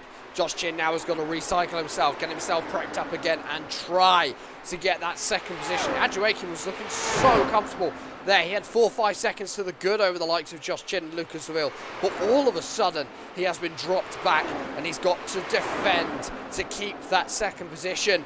A little bit of tyre squealing and a tyre scrub from Josh Chin through turn number 2. He's lost a lot of time there, Randy. The gap is now almost 4/10 of a second. Yeah, he found that apron through turn 2, which we've seen a handful of drivers using, as well as running the curbing on the entry into turn 3 as well. And now that they've somewhat calmed it down a little bit, I can kind of make this point. The time limit officially is irrelevant. We have about 40 or so laps remaining in this race, and caution laps around this place only take about a minute, maybe close to 2 for the last one, but about a minute, minute and a half is what you generally see for cautions. And with an hour and 20 minutes left to go in this race and left on the timer, Jack, even if they were to just back up cautions back to back to back to back to back, we're not going to hit the time limit. We will do this on the 400-mile distance instead. So 400 miles is now what these drivers will need to be planning for in terms of fuel. They do not need to worry about that 2 hours and 55-minute time limit. Now, if we get this race done, we have 43 laps remaining, ladies and gentlemen. And if we get it done under green, we're actually going to be done in the next half an hour. We could almost have a 2-hour race from these guys, Randy. 2 hours to do 400 miles. That's a 200-mile-an-hour average that these guys are doing. That is incredibly fast, even for an Indycar. Yeah, I'm going to go through and take a look and see what the average, what the records are that we have in the real world for average speed. As Josh Shin, using lap traffic, actually gets a great run on Andrew Aiken up the inside in towards turn 3, and he's got the second spot wrestled away from the 27. And as Josh Chin gets himself into second position, there is nothing that Andrew Aiken could do that time around, and all he's got to do now is try not to lose the back of the 93, because you never know, a mistake might happen. Anything can happen in a long period of time. We have a caution. Second caution of today's race. Well, we did kind of call it there, Randy. I wonder what's happened. Well, right now I'm seeing what's happened to I'm watching the pass on Andrew Aiken from Joshua Chin on the replay. I've not actually seen what's happened to bring out this yellow, but we'll take a peek and we'll see if there's any cars with heavy damage out there circulating or on pit road. Pace car has been deployed, of course. Click through and see if you can find something, Jack. I see one car stopped on pit road. Zachary Zvahar. Zachary Zvahar, you are correct. So the 025, turn number 1. On lap number 117, looks as though the 025 has met his maker and headed himself back down onto the pit road. Quite heavy contact with the outside wall actually for Zachary there, Randy. It's going to not only do quite a lot of aero damage, but quite a lot of suspension and steering damage. This is also going to back up the field together. And I'm just looking at my timing screens. We could potentially have quite a long train of cars. It won't bring the likes of Jamie Wilson and Marshall Stanley back into the race, but definitely that top 7, who are all still on the lead lap, they're going to bunch themselves all back up, and they're going to be split by absolutely nothing. And what's actually unfortunate for a couple of these lappers after we got a replay of that incident is that you can't make it to the end of this race, I believe, on this tank of fuel unless you go hard fuel save. We haven't seen anyone, I think, come down pit road yet. They would have only just barely caught up to the pace car now, and I think pit road should open for the first time for these guys this time through. So we'll see what exactly happens and what they ought to do here as what pit strategy will look like. But the question's got to be, are you better off not coming down pit road? But I think surely we'll see people come down pit road regardless and take tires and fuel. Mostly because new tires are just so strong. Those lappers will be able to get themselves back out on the lead lap, though, Jack, as it looks like all of our front runners, they plan on coming down pit road, and I think this is a good call. Maybe somehow, some way you could stretch those extra couple laps. Like we said, we're still expecting about 36 laps without fuel saving is what the number that we've seen. We've not seen too many people going crazy hard on the fuel save, but we're going to see some strategy down here on pit road, or is it going to be tires only for everyone? Well, everyone in the top 7 has come down onto the pit lane, so everyone who was on the lead lap has pitted, and for one driver this benefits him hugely. He's the only car in, and he's all of a sudden back on the same strategy as everyone ahead of him, Randy, and he hasn't got to worry about it because a lot of these guys ahead have possibly got to make one more stop. Even with this caution period, and if this is the only caution period, they definitely do. If we get more, then it could stretch to the end of the race. Yeah, you are right, and now the field works its way out there. A couple drivers with some slower pit stop times than others. Joni Kajanen had the slowest at 10.7, but he doesn't lose out anything really in the grand scheme of things. The main thing is going to be here is that Matt Cook and that enormous lead he had, which I think was out to about 15 seconds, is now erased. And now we get to see Josh had not had the opportunity all race to run with that 6 car, and we know that Matt had been, for the most part, at least outpacing the rest of the field. Which is why I don't think anyone was fuel saving. I think if anyone was fuel saving, they would have been going longer on a tank of gas than that 6 car was. So you do get some, couple cars get brought back into things on the lead lap. Marshall Stanley's on the lead lap. Jamie Wilson, probably Todd Novosad as well in the 36. Handful of cars were 1 lap down. They should have all stayed out and taken the wave around, and that looks like the situation. So a lot of cars we get in the waiver by here. And they're going to be in an awkward situation on tires and fuel as well because, of course, they're going to have to potentially make another green flag stop, and they'll be out there going initially on old tires, so that's not going to be great for them. Yeah, the tyres are going to be about 14, 15 laps old for quite a lot of the drivers out on track. The youngest that I can see who hasn't pitted in this caution period is Tristan Hauser. They're just 3 laps old. Randy Shoemake is on 6-lap-old tyres. There's actually Marshall Stanley now has decided that he wants to come down onto pit lane. So he's got that lap back, but decided, nope. That's a mistake. That is a mistake, I think, from Marshall. That's going to push him right down. Someone who's had quite a tough day in that number 25. He was looking comfortable, and all of a sudden now he's got a lot of work to do.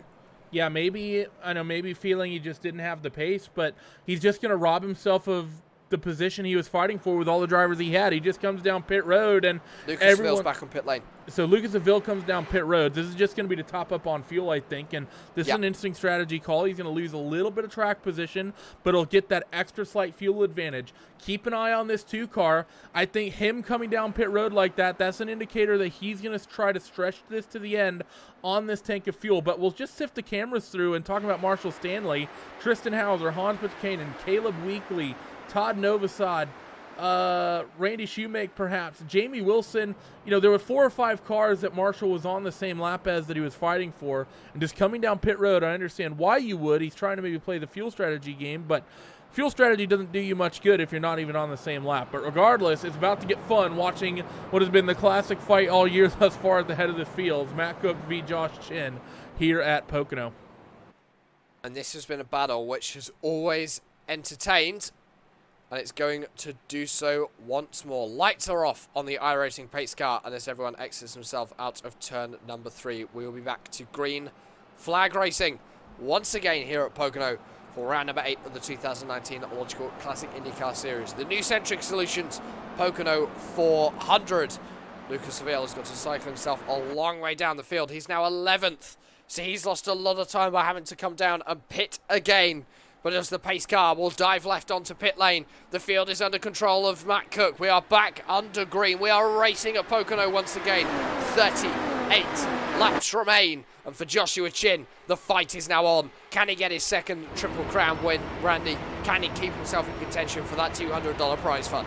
Well, it's a good restart from Josh. He's not allowed Matt to open up too large of an advantage through turn 1 for the first time going back to green here. They'll run down Long Pond straight away, and Matt Cook, he'll duck down a little bit trying to break the slipstream, but he's being relatively tame with it. I think mostly just getting away from the wall, trying to keep the car out of the marbles. Through turn number 2 and down this short chute they'll run as well. And you see him closing in just a little bit, I think, as Joshua Chin is in towards turn 3 for the 123rd time of this race. Joshua Chin closing in and starting to open the gap over the likes of Andrew Aiken and Yoni Kaisen in behind. So they're running line and stern for positions number 1 and 2. Andrew Aiken, Yoni Kainen, as we say, running 3rd and 4th. Lucas Seville, ladies and gentlemen, has got himself up to 8th position as he's currently side by side with a back marker into turn at number 1. He's going to try and get back as many positions as possible. The Frenchman has been quick all race long. The Frenchman's been quick all year long, actually, Randy. Someone who struggled a lot in 2018.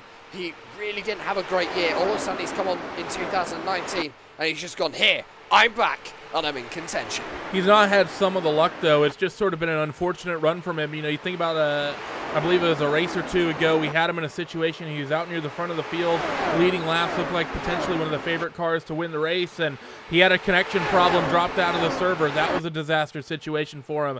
As we're going to cross over the threshold here, 36 laps to go. You can officially make it to the end on this tank. Well, if you come down pit road and fill up, you can make it to the end of the race based on the fuel runs we've seen thus far. I'm still keeping an eye, though, and we're going to give it a handful of laps, and we're going to start comparing the lap times of that 2 car of Lucas Seville to everyone else that he's sort of raced around and to everyone else out there circulating to see if he's maybe an indicator that he's saving to get to the end of this thing. Well, it's just past Jamie Wilson, so... Well, that's not an accomplishment. Yeah, well, okay, I'm not going to comment. But Lucas Seville, I'd probably argue, isn't, because he's selling lap time, especially last time around. It was very competitive. In fact, the 2 guys up at the front of the field, Matt Cook and Josh Chin, separated by just 0.06 of a second that time, so running almost identical lap times. Lucas Seville running slightly slower, but he's matching the guys ahead of him, Randy. And actually ahead of him, a little bit of scrapping going on. By the looks of things between Timo Yami and Robert Grosser. This is also going to allow Lucas Seville to close the gap.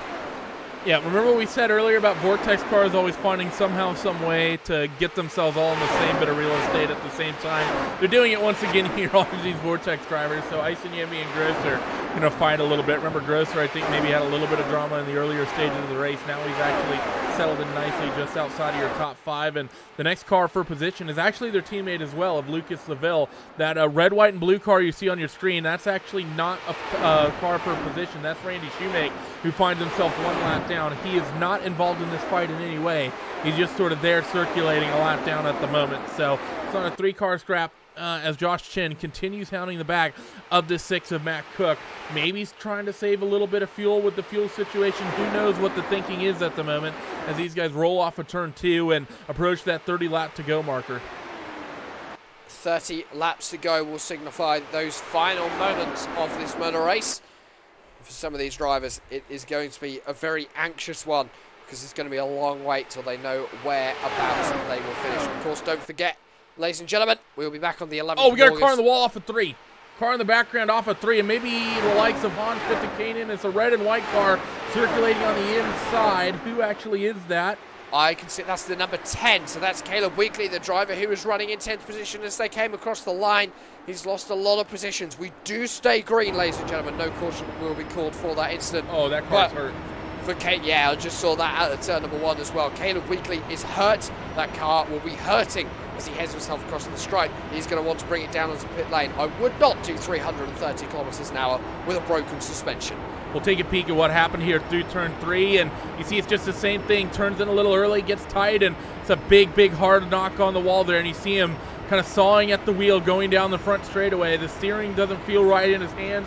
Car's not tracking right, and well, he just sort of slows down and gets out of the way best he can of the traffic around him, and he actually is going to keep it out there on the racetrack, so that's a little surprising to me, maybe feeling that the car is mostly okay as the leaders currently circulate. Josh Chin has not really started pressuring on Matt Cook, but I feel Andrew Aiken is starting to reel those top 2 in just a little bit, and Josh Chin is going to find himself in an AeroX sandwich here in a, I think, very short order.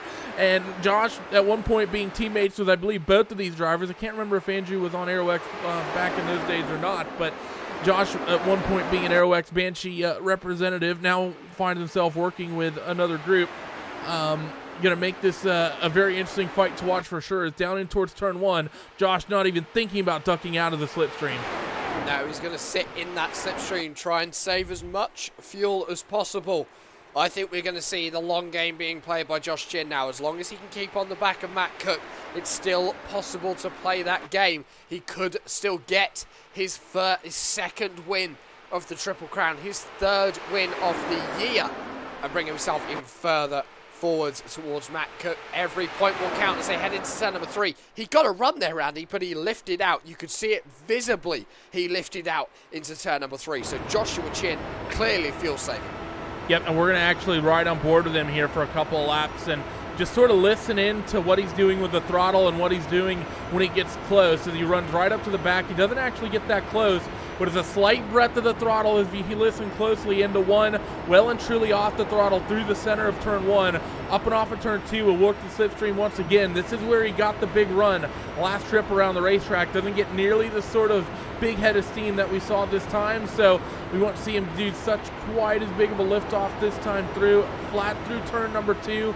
In towards turn 3, though, he gets a great run, lifts out of it, though, doesn't even think about making that move stick, as he just stays in the tire tracks of that blue number 6. He's led every single lap of this event thus far, and off of turn 3 and down the front straightaway. Actually, no, I take that back. A handful of laps Matt didn't lead. That's because of some of the early pit strategy with some of your back markers. Well, a few laps ago, Randy, you said about Lucas Seville potentially fuel saving. Well, I can tell you that he has not been fuel saving, because he's just got himself into 6th position past Team Wilson Gaming. Robert Gross has got past his Finnish teammate as well, so Gross has now cycled himself up to 5th. Lucas Seville into 6th. So Lucas Seville's going to be looking for that top 5. A good top 5 finish will round out a good day here today for him. Yoni Kylan still comfortably sitting in 4th. However, those eyes need to be kept on your front 3. Andrew Aiken actually hasn't dropped off the back as much as I maybe expected him to, Randy. He's still sitting there in 3rd position. Those top 3 are covered by 0.3 of a second. And one, I'm kind of wondering as well if Matt Cook has maybe sort of dialed it back a little bit, because we're seeing Josh get big runs on him that we've not seen Josh able to get pretty much all race, even around, some of the, I don't want to say slower cars that we've had on the racetrack, but I mean, Matt was certainly the quickest car out there, opening up the 14, 15-second lead that he had before we went to caution. Now, Josh is sort of consistently getting these big runs in the slipstream that he wasn't getting fighting with, say, the likes of the 15 or the 2 and everyone else that he's sort of behind up until bringing this fight in. I wonder if Matt Cook is maybe playing a little bit of fuel economy as well, trying to save just a little bit, maybe not even thinking about going to the end, but knowing that because this is going to rely on a splash and dash, you want to be able to take as little fuel as you possibly can when you actually do come down pit road. Might save yourself a second on pit road that otherwise it's difficult to stretch a second here around Pocono. And as they head themselves into turn number 1, as they headed across the line that time, they had 27 laps remaining in the motor race, meaning that most definitely it is closing in on those final stages. Currently left in the race to go, we have about an hour and 5 minutes, so as we said just about 10-15 minutes ago, that time limit is not going to be a problem. Lucas Laville has got past Robert Grosser. Yoni Kainen was loose off in turn number 2, and Lucas Laville is going to sneak up the inside. So in 2 corners, Lucas Laville has got 2 positions. Yep, and he's starting to track down the leaders. Look how much time he's reined in. So I think it may be flip-flop from what we imagined. I think what we're seeing is that the top 3 are maybe fuel saving a little bit, and Lucas Laville on the full tank of fuel is out there going hell-bent for leather as hard as he possibly can. So I would have thought it would have been flip-flopped. I would have thought that the group on lighter fuel would likely push the car a little bit harder and try to, probably open up a gap and really try to open things up, but it seems to be working out the exact opposite way as they work now in towards turn 2. The gap between Matt Cook and Lucas Laville, only 1.1 seconds, which is amazing considering Lucas restarted this run somewhere around P10. So from P10 to P4 in about 15 laps is not a bad run for Lucas Laville, and last time around he was quicker than the 3 drivers ahead of him. The 3 guys ahead of him all setting pretty equal lap times. As Andrew Aitken now moving to the inside into turn number 1, putting on a move for second position over Josh Chin. Is he also going to go for the race lead? He is indeed. We have a new leader, Andrew Aitken. He's going to lead, but he's only going to lead for about half a corner by the looks of it. He is not. He's going to keep that race lead, and Matt Cook all of a sudden cycled to the back of the pack. Now, because this has happened, it brings in Grosser and the driver of Yoni Kainen. We've got a 6-way fight for the lead with Andrew Aitken leading the way. And Matt Cook has dropped all the way back to 3rd. So I actually think there's going to be a little frustration there because remember, that number 27 and the 6 are teammates. So I think Matt Cook likely not going to be entirely thrilled with that move that Andrew Aitken just stuck on him for the race lead. It was a little bit aggressive. It was good to see and it's fun to watch. But now these guys deciding that this is the time to go with the Vortex driver of Lucas Laville getting to the back of him in towards turn 1. And look at the train of cars we have lined up for the race lead. Andrew Aitken, Josh Chin, Matt Cook, Lucas Laville, Yoni Kainen, Robert Grosser, all within a second of one another as they work down Long Pond. Oh boy, this just got exciting as we head into the final 24 laps of 400 miles here at Pocono. Joshua Chin, he's now eyeing up a move on Andrew Aitken. He knows that he can run faster than him, but he's got to put a move through. And Matt Cook has actually cycled back a little bit. Watch out for the flying Frenchman in the form of Lucas Laville making his way through the field. He started 10th on that restart, currently running in 4th. And he's now eyeing up a podium finish. But can he hold it off with Matt Cook? He's got to get past the number 6 first of all as they head into turn 1. I'm pretty sure there's going to be line astern into turn number 1 this time, Randy. No one going to put a move in. Yeah, no one putting a move in just yet as the likes of Yoni Kainen and Robert Grosser fall back just a little bit. Timo Isonyemi also not very far off the back of this fight either, but he does have that lap car of Randy Shoemake kind of separating himself from this big group of cars as there was a couple laps there where things got dicey and aggressive. Things have calmed down, and Lucas Laville, since getting to the back of that 6 car, Jack, I think maybe feels that this group is likely fuel saving, and I'm almost curious if he's maybe switched it into fuel save mode a little bit as well. Remember, he'll have that slight fuel advantage from coming down pit road.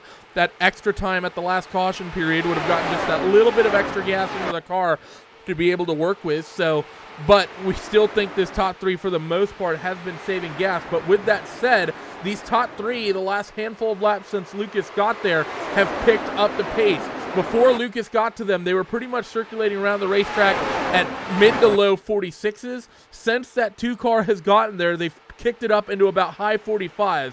They've found about 3 to 4 tenths of lap time since Lucas has gotten to that trio. And do not count out Team Jamie.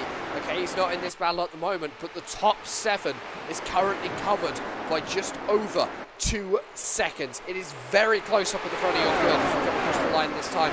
We will start lap number 140. We are getting closer to that checkered flag. Lucas Laville now down to the inside he will head, but no move going to happen. Yes, there is. Inside into turn number 1.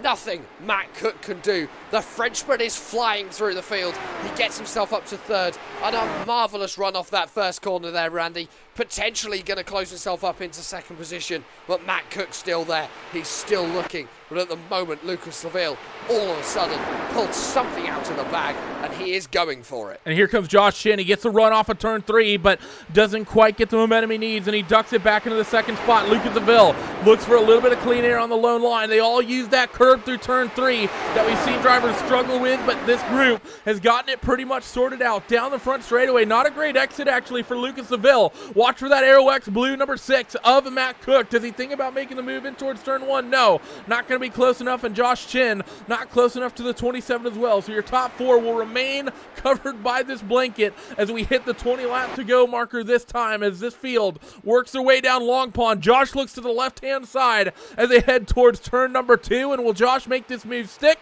He's going to commit to it, and Lucas Laville is going to try to follow him through, and for the first time today, under green flag conditions based on pace and not strategy, AeroX loses that race lead. And Joshua Chin cycles himself into the lead in the closing stages. Now he's just got to keep it. Matt Cook still sitting in 4th. He's actually now under pressure from the 77 and Joni Kayanen.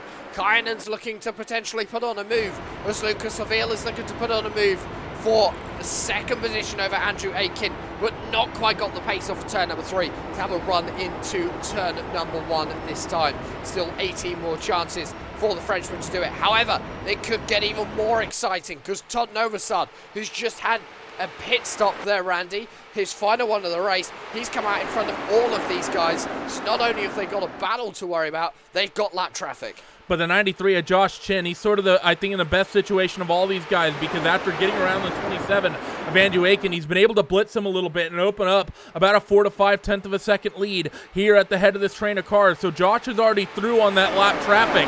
Things are going to get dicey for second on back, because when Todd Novosad gets to that 27 of Andrew Aiken, or maybe the opposite, maybe the way to describe it, things are going to get dicey. A car is spun, I believe, off of turn 3 and is on pit road. It's Tristan Hauser. I'm not sure if it was a spin or if this is a scheduled stop. We'll take a quick replay here to see what has happened to the 56.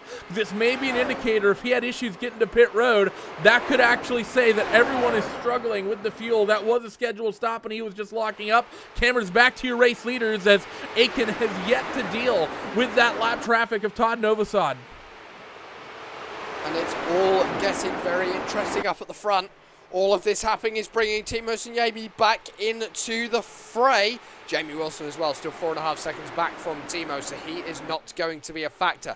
Positions 1 through 7 are currently running line and stern down your main straight, ladies and gentlemen, and they are covered by just over 2 seconds, as Jamie Wilson now has decided that he wants to enter pit lane. So Jamie Wilson making his final stop of the race here, Randy. Remember, Jamie was one of those drivers who had to stay out at that last pit yellow sequence in order to be able to make it to the end of this race on fuel. So that's not necessarily a direct indicator of the rest of these guys and what they're doing at the moment. So even though he hits pit road, just remember what's going on for all of this group. So Jamie Wilson is out and away, an 8.6 second pit stop. As loose off of turn number 2 will be Andrew Aiken. That gives Lucas Laville the outside line into turn number 1. Not exactly the favourable line. Something could happen here, because Matt Cook is still looking. To the inside will go Andrew Aiken. To the inside will go Matt Cook. Outside will go Lucas Laville. It's going to be very close off the exit of turn number 1. Squeezing is Andrew Aiken to the outside wall of Lucas Laville. And Matt Cook now sucking in behind the number 2, trying to get any draft that he can, still side by side as they head through turn number 2. And I think that may have just gifted Matt Cook the inside line into turn number 3. And the Frenchman may be about to lose third position, but is he going to? There's a back marker to the outside on the exit. I think he may have done. It's neck and neck between the two. The better run off the corner is going to go to Lucas Laville. He's also got the draft, but now Matt's got it because his teammate has pulled out to pass a back marker. That is Jamie Wilson. So Jamie Wilson getting involved in this one, and all of this is helping Josh Chin up at the front of the field. He's got a lead of nearly a second. Matt Cook has just managed to get himself past Lucas Laville, so Matt Cook is now back onto the podium. Lucas Laville going to cycle himself out, and he's now under pressure from the 77, with the 77 going to get stuck behind Jamie Wilson. Now Robert Grosser looking to maybe put a move for 5th position. You've also got to remember Logykal is up 12 positions on where he started. Ladies and gentlemen, your biggest mover and shaker in today's race. And as all of these guys look to have navigated their way around the driver of Jamie Wilson, it looks as though there's been some movement. And that movement has been significant because Matt Cook has been able to pull nearly a second over the driver of Lucas Laville. And Lucas Laville, Randy, all of a sudden on the back foot. Yeah, not a great handful of laps for Lucas Laville, has it been, as those Aero X cars seem to have found a little bit of pace and decided that this is the time to go, as as Josh Chin still hasn't really blitzed away from Todd Novosad. So now in these Aero X cars, if they're able to reel in this gap, they're going to have two difficulties. One, they have to get to Josh Chin, but they have to do so dealing with some lap traffic that, you know, Todd Novosad, if memory serves me, he's still fighting with the likes of Jamie Wilson and whatnot, so he doesn't want to just pull over for the likes of the 27 and the 6. Actually, issues for Josh Chin. Why is Josh slow down the front straightaway? Has Chin had a bad run off of turn number 1? I suspect he may have, or turn number 3, sorry. Suspect he may have done. Yes, he has. Turn number 3 that time. He's had a bad run. He's now lost the lead of the race. Caleb Weekly down onto the pit lane. So Josh Chin is now cycling himself back into second position. This has gifted the race lead back to Andrew Aitken, and is now allowing Matt Cook to put the pressure back on. All of a sudden, Josh Chin, a win that was looking that little bit more confident with every time they crossed the timing stripe, is now out of the, is looking harder to get. They're going to complete, these guys are going to complete their 28th lap on this stint. They have 12 to go. They cannot make it to the end on green flag running. They will have to pit once more under green flag conditions. If we get another caution, they could potentially get to the end now, Randy. Remember the fact that these guys were slow at the start of the stint. They would have been saving gas. There's no other explanation for the fact that they picked up 2 or 3 tenths of a second when Lucas got to them. There's moves. There's moves down to the inside from Matt Cook on Josh Chin. So Matt Cook going to make it an Aero X 1-2. But Josh Chin coming on the fight back. There's contact between the two. Josh Chin going to go round the outside on the exit at turn number 2 as they head towards turn number 3. There was the tiniest touch between them, but nothing that's going to upset Matt Cook. And now he's back, eyes forward and attacking. I'm not entirely convinced of these guys at the front of the field that they can't make it to the end. It's going to be tight. We haven't seen a lot of people go that long, but it's only a couple of extra laps. You have to find somehow, some way to stretch out, and these guys were pacing themselves at the start of the run, and they seem to be doing everything they can to stay in the slipstream. The 27 not putting himself around Todd Novosad. You know, the fact that he hasn't picked up a run on Todd Novosad, that tells me that Aitken likely wants that slipstream. Josh, I think, wants the slipstream as well. I don't think that was a sort of a feigned move when he had that half spin off of turn 3, but same with Matt Cook as well. We've seen Matt Cook kind of voluntarily drop into the traffic, and then when things started to pick up, he weaved his way through it, got his way near the front, put himself in a potential winning situation, and now has since backed off a little bit. I think these guys could potentially make it to the end. I think one of these guys will likely make it to the end, maybe not necessarily in the top 3, but I'd keep an eye on everyone inside your top 7 as Matt Cook looks at the inside of Josh Chin into 1. And an easy move for Matt Cook as he heads into turn number 1, but watch for the run off the corner that Josh Chin has. He was looking very competitive at the apex, looking like he had a little bit of overspeed on the 6, but nothing that he is able to make work. But for Andrew Aitken, currently out of the front of the field, doing a brilliant job. A little bit of back markery ahead. I'm just trying to look and see which driver that is. That is going to be the driver of Todd Novosad, down in 8th position now. So he is still on the lead lap, but I can't see him being there for much longer. And all of this is allowing Matt Cook to close up onto Andrew Aitken. 9 laps to go at the stripe, ladies and gentlemen. We are closing in to the finish of this race, and it's just about to get even more exciting. The top 7, still covered by 2.3 seconds.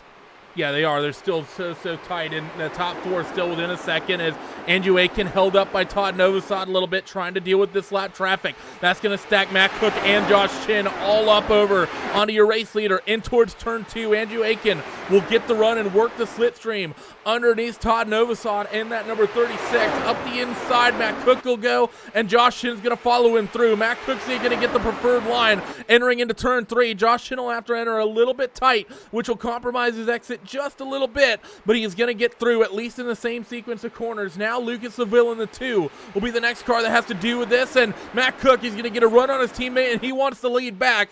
It was no prisoners when Andrew Aiken took the lead about 15 laps ago. Is Matt Cook going to give him much more room to work with? The answer is going to be no. A decisive move from the 6 to take the lead back, but Aiken fights back outside. And watch the outside line. It's all of a sudden working. Andrew Aiken getting a better run off the corner.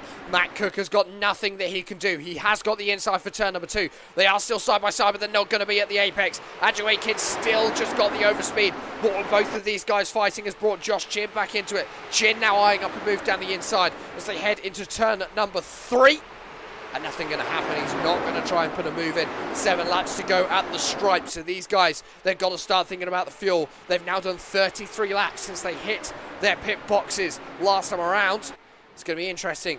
Are we going to see someone do an Alexander Rossi, or are we going to see someone pit and go to the end and really give it everything? And I don't know which one it's going to be. It's so close on timing. There's a car exiting the pit. I'm just trying to see who that is.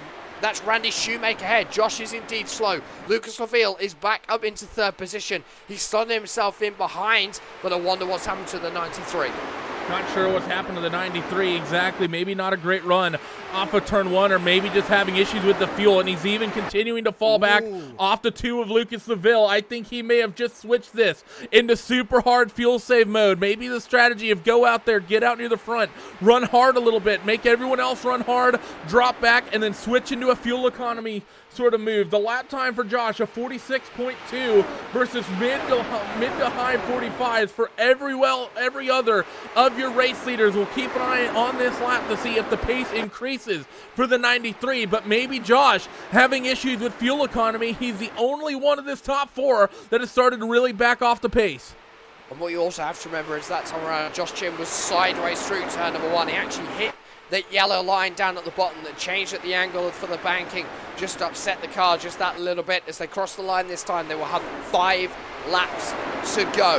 And this is to the point now where it's all going to get exciting. 35 laps completed on this stint. Everyone's staying out for one more. And that time around, 45.5 for Josh Chin. He was quicker than everyone ahead of him, Randy, or matching their time. So I don't think the fuel saving is happening for the 93. He is clearly going the same strategy as everyone else. Let's just get to the end and let's go flat out. Yeah, I think you're right. I think it would have been just a moment of looseness coming off of turn 1, but now the question has to start getting asked of when do you come down pit road, and I feel like I like the strategy, Jack, of coming down pit road early. I don't want to be the last one out there running. I want to get out and get down on pit road. I want to be the first one on pit road, and I want to be the first one out there on the racetrack cycling and getting up to speed through turn number 3. Who's going to be first to blink? Lucas Seville. He comes down on towards pit road. Yoni Kaijin on pit road as well. Who else? There was another Vortex car. Robert Grosser is the 3rd Vortex car who has visited pit lane. So after 35 laps for Lucas, 36 for Yoni, and for Robert, they have decided that they want to visit pit lane. I now expect to see everyone else down onto pit lane. Maybe this lap they've proven that they can't do it, but we have moves for the race lead. To the inside, Matt Cook is looking as they head themselves up into turn number 2. To the inside, he will go. No defense from Andrew Aiken. No, so Matt Cook cycles himself back into the race lead with 3 laps to go. Will they pit when they come across the line this time? Matt Cook is going to be staying outside. He's staying out. So is Andrew Aiken. Josh Chin, the fuel-saving master, is having to pit. So is this the point where ROX we see go long? Timo Sinyemi as well, the number 43, also pitting. And here comes the strategy call. We're going to look at the times. Lucas Seville, 3.4 seconds is what he spent in his pit box. Can Josh do better than that? As he rolls down into his pit stall, you see that bright purple number 93 on the left-hand side of your screen. 3.4 is the mark. and he's going to go slightly longer, 3.5, and it's not a smooth run out of the pit box. So for Josh Chin, he may lose out here to the 2 car of Lucas Laville, who's up to speed and already running down in towards turn 1. Josh is already getting the thing spooled back up and entering the racetrack. Now the 27 and the 6, they will be the next pair to come down towards pit road, and they will come down pit road together, Will Matt Cook and Andrew Aitken. And I don't think we have anyone else from that leading group who has not come down pit road, so none of them able to make it in these final 3 laps as the 6 and the 27. Will there be a change for the lead amongst the teammates through the pit stop strategy? They're side by side into turn number 2, and around the outside will go Lucas Laville. He's cycling himself into third position in the final stages. 2 laps remaining after this one. Matt Cook stopped. He is going to be out and away in 3.7. Andrew Aitken in 3.6, and a bad exit from Matt Cook, but it's not enough for Andrew Aitken. But he spins on pit exit, and Andrew Aitken, no front wing, all of a sudden out of this race. This is now for Lucas Laville. Hang on. Lucas Laville could get the race lead here because Matt Cook is still down to the inside, and he has indeed. We have a new leader with 1 lap to go at the stripe. Lucas Laville leads the motor race. And this is why I wanted to be the first one to come down pit road, because the moment you blink, you're going to be the car out there with momentum. And look at the second car that was already up to speed when Matt made that call. Josh Chin is in second, so it's going to be the number 93 car of Team Chimera of Joshua Chin. He needs to try to take it to the 2 of Lucas Laville if he wants to keep his Triple Crown hopes alive. Off of turn 3, and they'll see the white flag at the stripe. Can Josh Chin get the run to potentially keep his hopes alive until the final round at Indianapolis, or will Lucas Laville going to steal $200 potentially out of Josh's pockets? And for Joshua Chin, he's got to close that gap, a tenth of a second between the 2, but Lucas Laville is defending hard. These guys are still on old tyres, don't forget. Lucas Laville's tyres are a lap younger than those on Josh Chin's car as they're on that long straight down towards turn number 2. Into turn number 2 they will go. Line astern, Lucas Laville still ahead on the exit. I don't know whether Josh has got the run for turn number 3. He's looking to the inside, looking to see if there's a move, but there's not. Lucas Laville goes to the high line, slaps the door on Josh Chin, and it looks as though Lucas Laville might just have the run off the corner. He does indeed. What a comeback for the Frenchman after that last caution period. First win since 2017 is going to go the way of the Frenchman. Lucas Laville from Joshua Chin. That is how you win a race in the pit lane. It came down to pit strategy, but not on fuel, but just getting yourself onto pit road and off of it efficiently. Lucas had a slightly quicker trip in his pit box, but besides that, the gap wasn't that hard. They were all within the same couple tenths of a second was that entire group. I think the difference there for the number 2 of Lucas Laville was coming down pit road that 1 lap earlier and getting the thing back up to speed more quickly and more easily. Saw the 93 and the 6, nothing they could do to even fend off the 2 car after having such a great pit stop. And what a run from Lucas Laville. We saw him be so strong all day, and he will go from 9th on the grid up to 1st. And I think the AeroX guys here, Jack, they are going to be kicking themselves. They were the dominant cars all day, and I think both Andrew Aitken and Matt Cook, I think they let the one slip through their fingers here. I don't think they got the strategy call right. That was such an epic end to 400 miles of racing. If you'd have asked me who would have won, I would have put my money on Matt Cook or Josh Chin. No way would I have thought Lucas Laville would come to the end. But he did, and he has won the new Centric Solutions Pocono 400. And as everyone has now finished, we can run you through your final finishing order.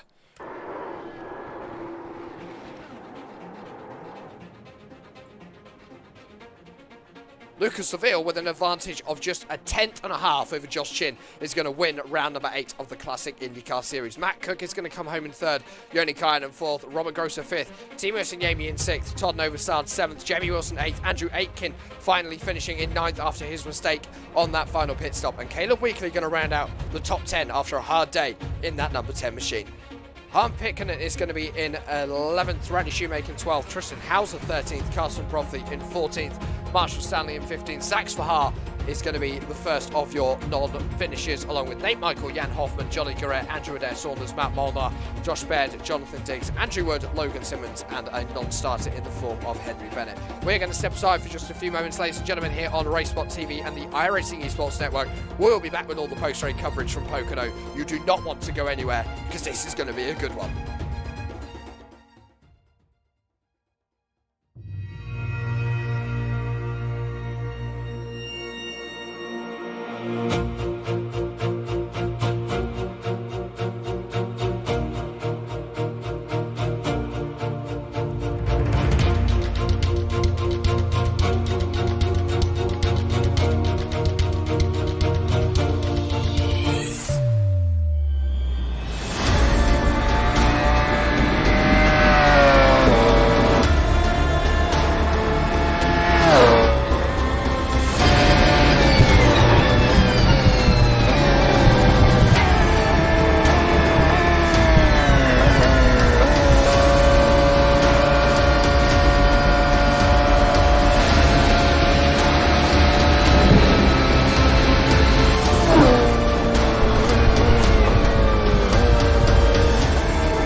voice of the Lucas Oil Off-Road Racing Series. Introducing Pro 2 and Pro 4 trucks on iRacing. Game on!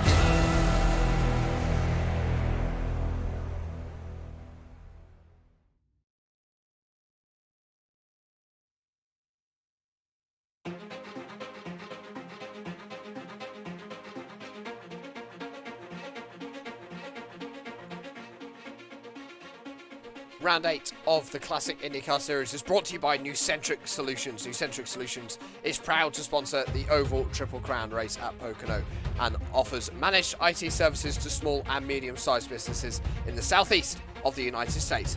For more information to see if Nucentric can provide your company IT solutions, visit us over at nucentric.com. And also, of course, supporting us all year long is going to be Logykal Innovative Engineering. Once again, title sponsor for the Classic IndyCar Series. On board with us as well, Edifice Incorporated. We've already seen one round supported by them. We're going to have another one at Road America in late August, and on October the 13th, when we go to Laguna Seca, that is going to be a charity race supporting the Powhatan Breast Cancer Care Centre. We've had the Lionheart Racing Series come on board, sponsor 2 races, and of course we'll be providing a plaque for the overall champion, as they have done for the last few years. Well, ladies and gentlemen, 400 miles of racing is over at Pocono, and there is only one man which we want to talk to, Lucas Laville, our race winner.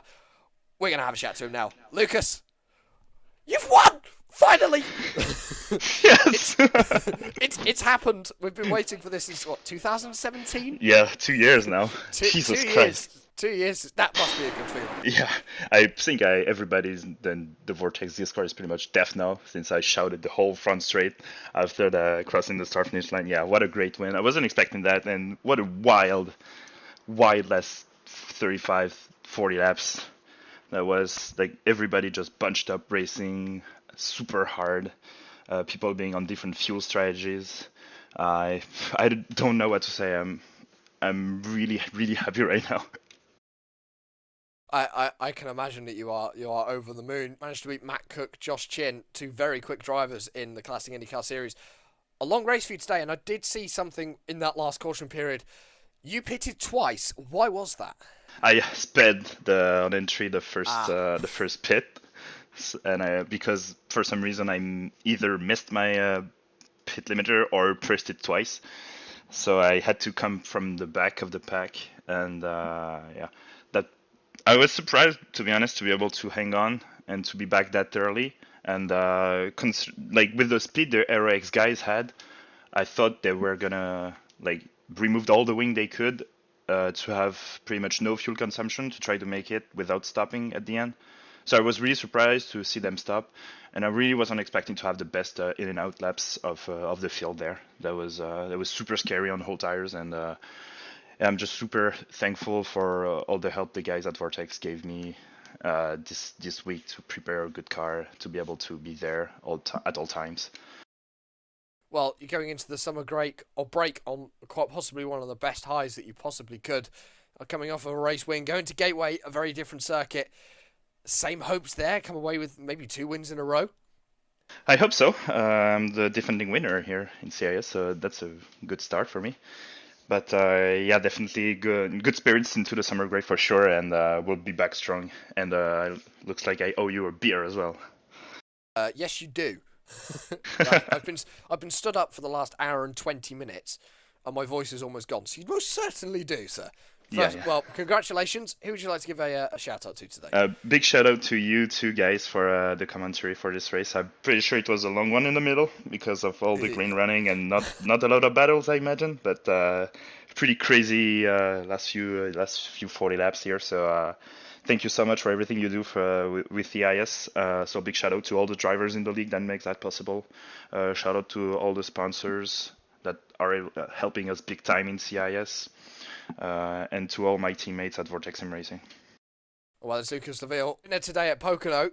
It's been a long time since I've been able to say that, and I'm so happy that I can again, because you are always someone who always comes and says hello after a race, and you do deserve this, especially after the struggles you had in 2018. For Logykal Vortex Sim Racing, Lucas Laville, race winner today. Randy, you're going to catch up with Josh Chin. Yep, I am stood by with the driver who is probably not in the greatest of moods after the way this went, knowing that he was potentially in it for the Triple Crown and comes home in second today. Josh, talk me through that last 40 laps. I think that was stressful for everyone. What was your strategy mindset, knowing that you and everyone else probably had to stop going into that final stint? I thought there may have been a question mark. Maybe someone could stretch it, but no one did. I mean, what's the strategy for you guys, approaching a stop like that? It seemed to me that coming down early was the right way to go, and it certainly worked for Lucas. Yeah, ultimately the plan was just kind of stay with everyone, and then with about 30-ish to go, it all got mixed up when Matt and Andrew started racing each other, so just kind of went with it and got the lead and slid out of it 5 laps later. But, yeah, the whole plan was just stay with the group for that last stop. I knew no one was going to be able to save. It wasn't really easy to save with the car here. You had to keep a lot of throttle in it just to make sure the car was doing what it needed, and it wasn't really easy, even in a draft, to get that savings. And how, big was the draft here? Because it seemed like the slipstream was relatively minimal. There wasn't very often where you saw someone just, get the sort of super draft like we've seen, particularly in the older car in the Dallara, the DW12. Well, I guess newer car compared to this one, but in the previous generation from the newest version that we have on the sim. We didn't see any of those like big super drafts. Like you could sit there and close a little bit, but the draft overall didn't really seem to have that much effect on the car. And dirty air didn't seem to be too much of a problem either. A couple tight moments, and I know that you, in your infinite wisdom, probably had less rear wing in it than you should have, the way you were sliding around on the exit of 1 and 3. But talk me about the dirty air and dealing with the slipstream today. Well, I mean, funny enough, I had more wing than I think most of the field did, and I got murked on every straight. So any draft I had was nice, but yeah, it wasn't really much of a draft. Something with the way the wings are on this, we're only going 206, 205 at the end of the straightaways, so it's not the normal 210, 220 you'd see at Indy. And it's a very weird package because it almost races more like the short oval does a little bit, but don't have the same type of setup under the car, so it's strange, and I enjoyed it. Well, I was even going to say, even looking at the cars, I believe for some reason the Pocono package has sort of that second element on the rear wing that you don't get in Indianapolis, which is probably where the top speed difference comes in from, which is a little bit actually, I think, weird for the big 2.5 mile track. Did they run? Well, they didn't run Pocono with these cars, did they? They never ran it because 03 to 2012, basically, they never ran. And then they went back with the DW12. But we've never actually run this car here in real life, so we have no idea what IndyCar would have actually done for a rules package at the time. They probably would have done something. That's my professional summarization of the concept. Next time we'll see you guys in August 11th is when this series returns after a summer break planned over the summer.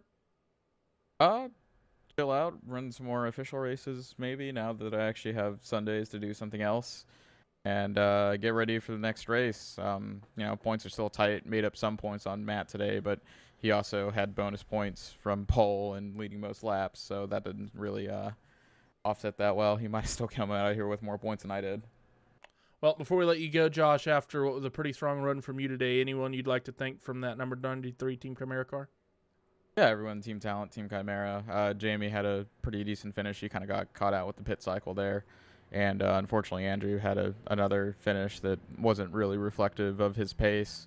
Got caught up in an early incident. But everyone on the team, it's fun running these races. And we've got, Henry joining the group for the rest of the season now. So that'll be entertaining for the team championship. Maybe try and actually win it out. We only had one car for the first 7-8 races, so only a 200-point deficit. Yeah, what's a couple hundred points here or there in a champion? So there's Josh Chen from Team Chimera, maybe trying to make something up with the points. And, well, if AeroX certainly seems to be one of the primary contenders with that, but they definitely let one slip through their fingers, and I think the one who mainly had it slip through their fingers today, Mr. Jack Stiles, has stood by with Matt Cook. Well, Matt, it's got to be said, a heartbreaking day almost for you. You were so dominant up at the front, and those final 40 laps, you just couldn't quite get those final few tenths that you needed. Just take us through what happened from the moment the green dropped from that last caution period. It definitely was a poor strategy call on my part. I was hoping I could save the tiny bit of fuel that I needed, just in the neighborhood of a gallon, a little over. So more or less started wondering, okay, with Josh behind me, he might be able to save. So I didn't really see that I had much of a choice. I had to kind of let off and pray that I could save enough fuel to do it. In hindsight, of course, it was the opposite. It was impossible to save and should have just gone flat out, at which point, given the speed that I had all day, I probably could have pulled away from the pack, which would have given me a pretty good advantage coming off a pit road for the pit stop. Well, obviously, you're still pretty good in points advantage over Josh Chin.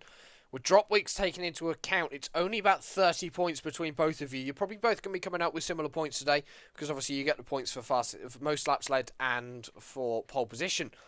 But for you going into the second half of the championship after the summer break especially, have you got much planned over the summer break to just really get some practice on some of those circuits, maybe where you might struggle a bit and get some pace in the car?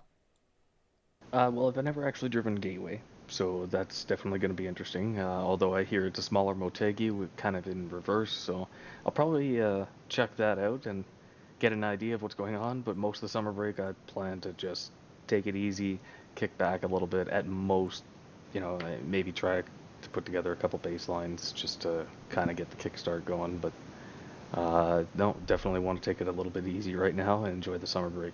Hot tip from me, I'd approach it more like an Iowa than a Motegi. Okay, I will take that in mind. Thank you very much, Randy. Yep. Well, technical tips from Randy Chenworth, as always. But Matt, before we let you go and celebrate with your team, who would you like to give a shout out to today? Definitely a big shout out to Andrew for a job well done. Unfortunately, didn't end quite the way he was hoping for, but he was there all week practicing hard and doing a great job. And then also to Lucas on ending his winless streak that he had going there.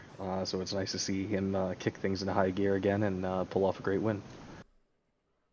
Well, Matt Cook finishing third today. We're going to catch up with one more driver today before we head off, and that is going to be Robert Grosser. He is stood by with Randy Chenworth. Yep, I'm stood by with the driver from the three. Robert, most in question I have to ask. I know that Lucas yelled after he won the race. How are your ears at the moment? I'm so happy for Lucas, seriously. I mean, it's been a long time. I was just looking it up, exactly 1 year and, oh no, forget it, 2 years and 2 months since he won the last time in CIS. I'm so happy. I'm so proud of him also. And I mean, you coming from Vortex, Josh talked about the team championship a little bit, and we talked about this near the start of the race, but it seems like you guys at Vortex, and I feel like we're always talking about this on these ovals. What do you guys got to do to get yourselves spread out, especially at the starts of these races when you have the two wide starts and everyone's stacked up on top of one another? It seems like every one of these races, it seems like it's just somewhere in the mid-pack or near the front of the field, you just have a huge string of Vortex cars, and you guys don't seem to be pulling very many punches on one another, and you guys aren't afraid to show a nose here or there at various points on the racetrack. How stressful is that for you guys, and is this something you maybe try to change coming towards the end of this championship when we get to Gateway?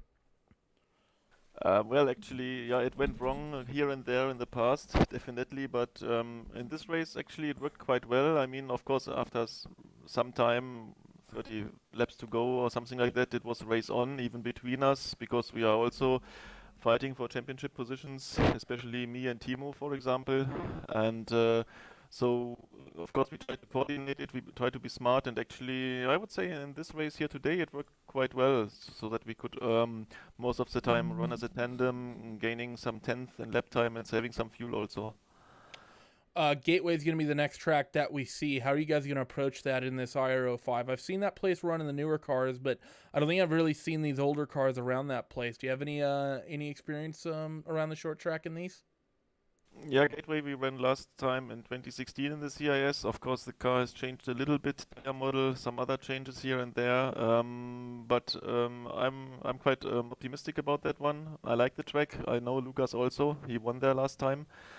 And yeah, we will work again, prepare the car, and try to be a little bit of a challenge for Matt. I mean, It was an exciting finish today, but during the race we all could see how easily Matt was just dominating it, driving away even from his teammates. So we know that we have to do a lot of work to be a good challenge for him.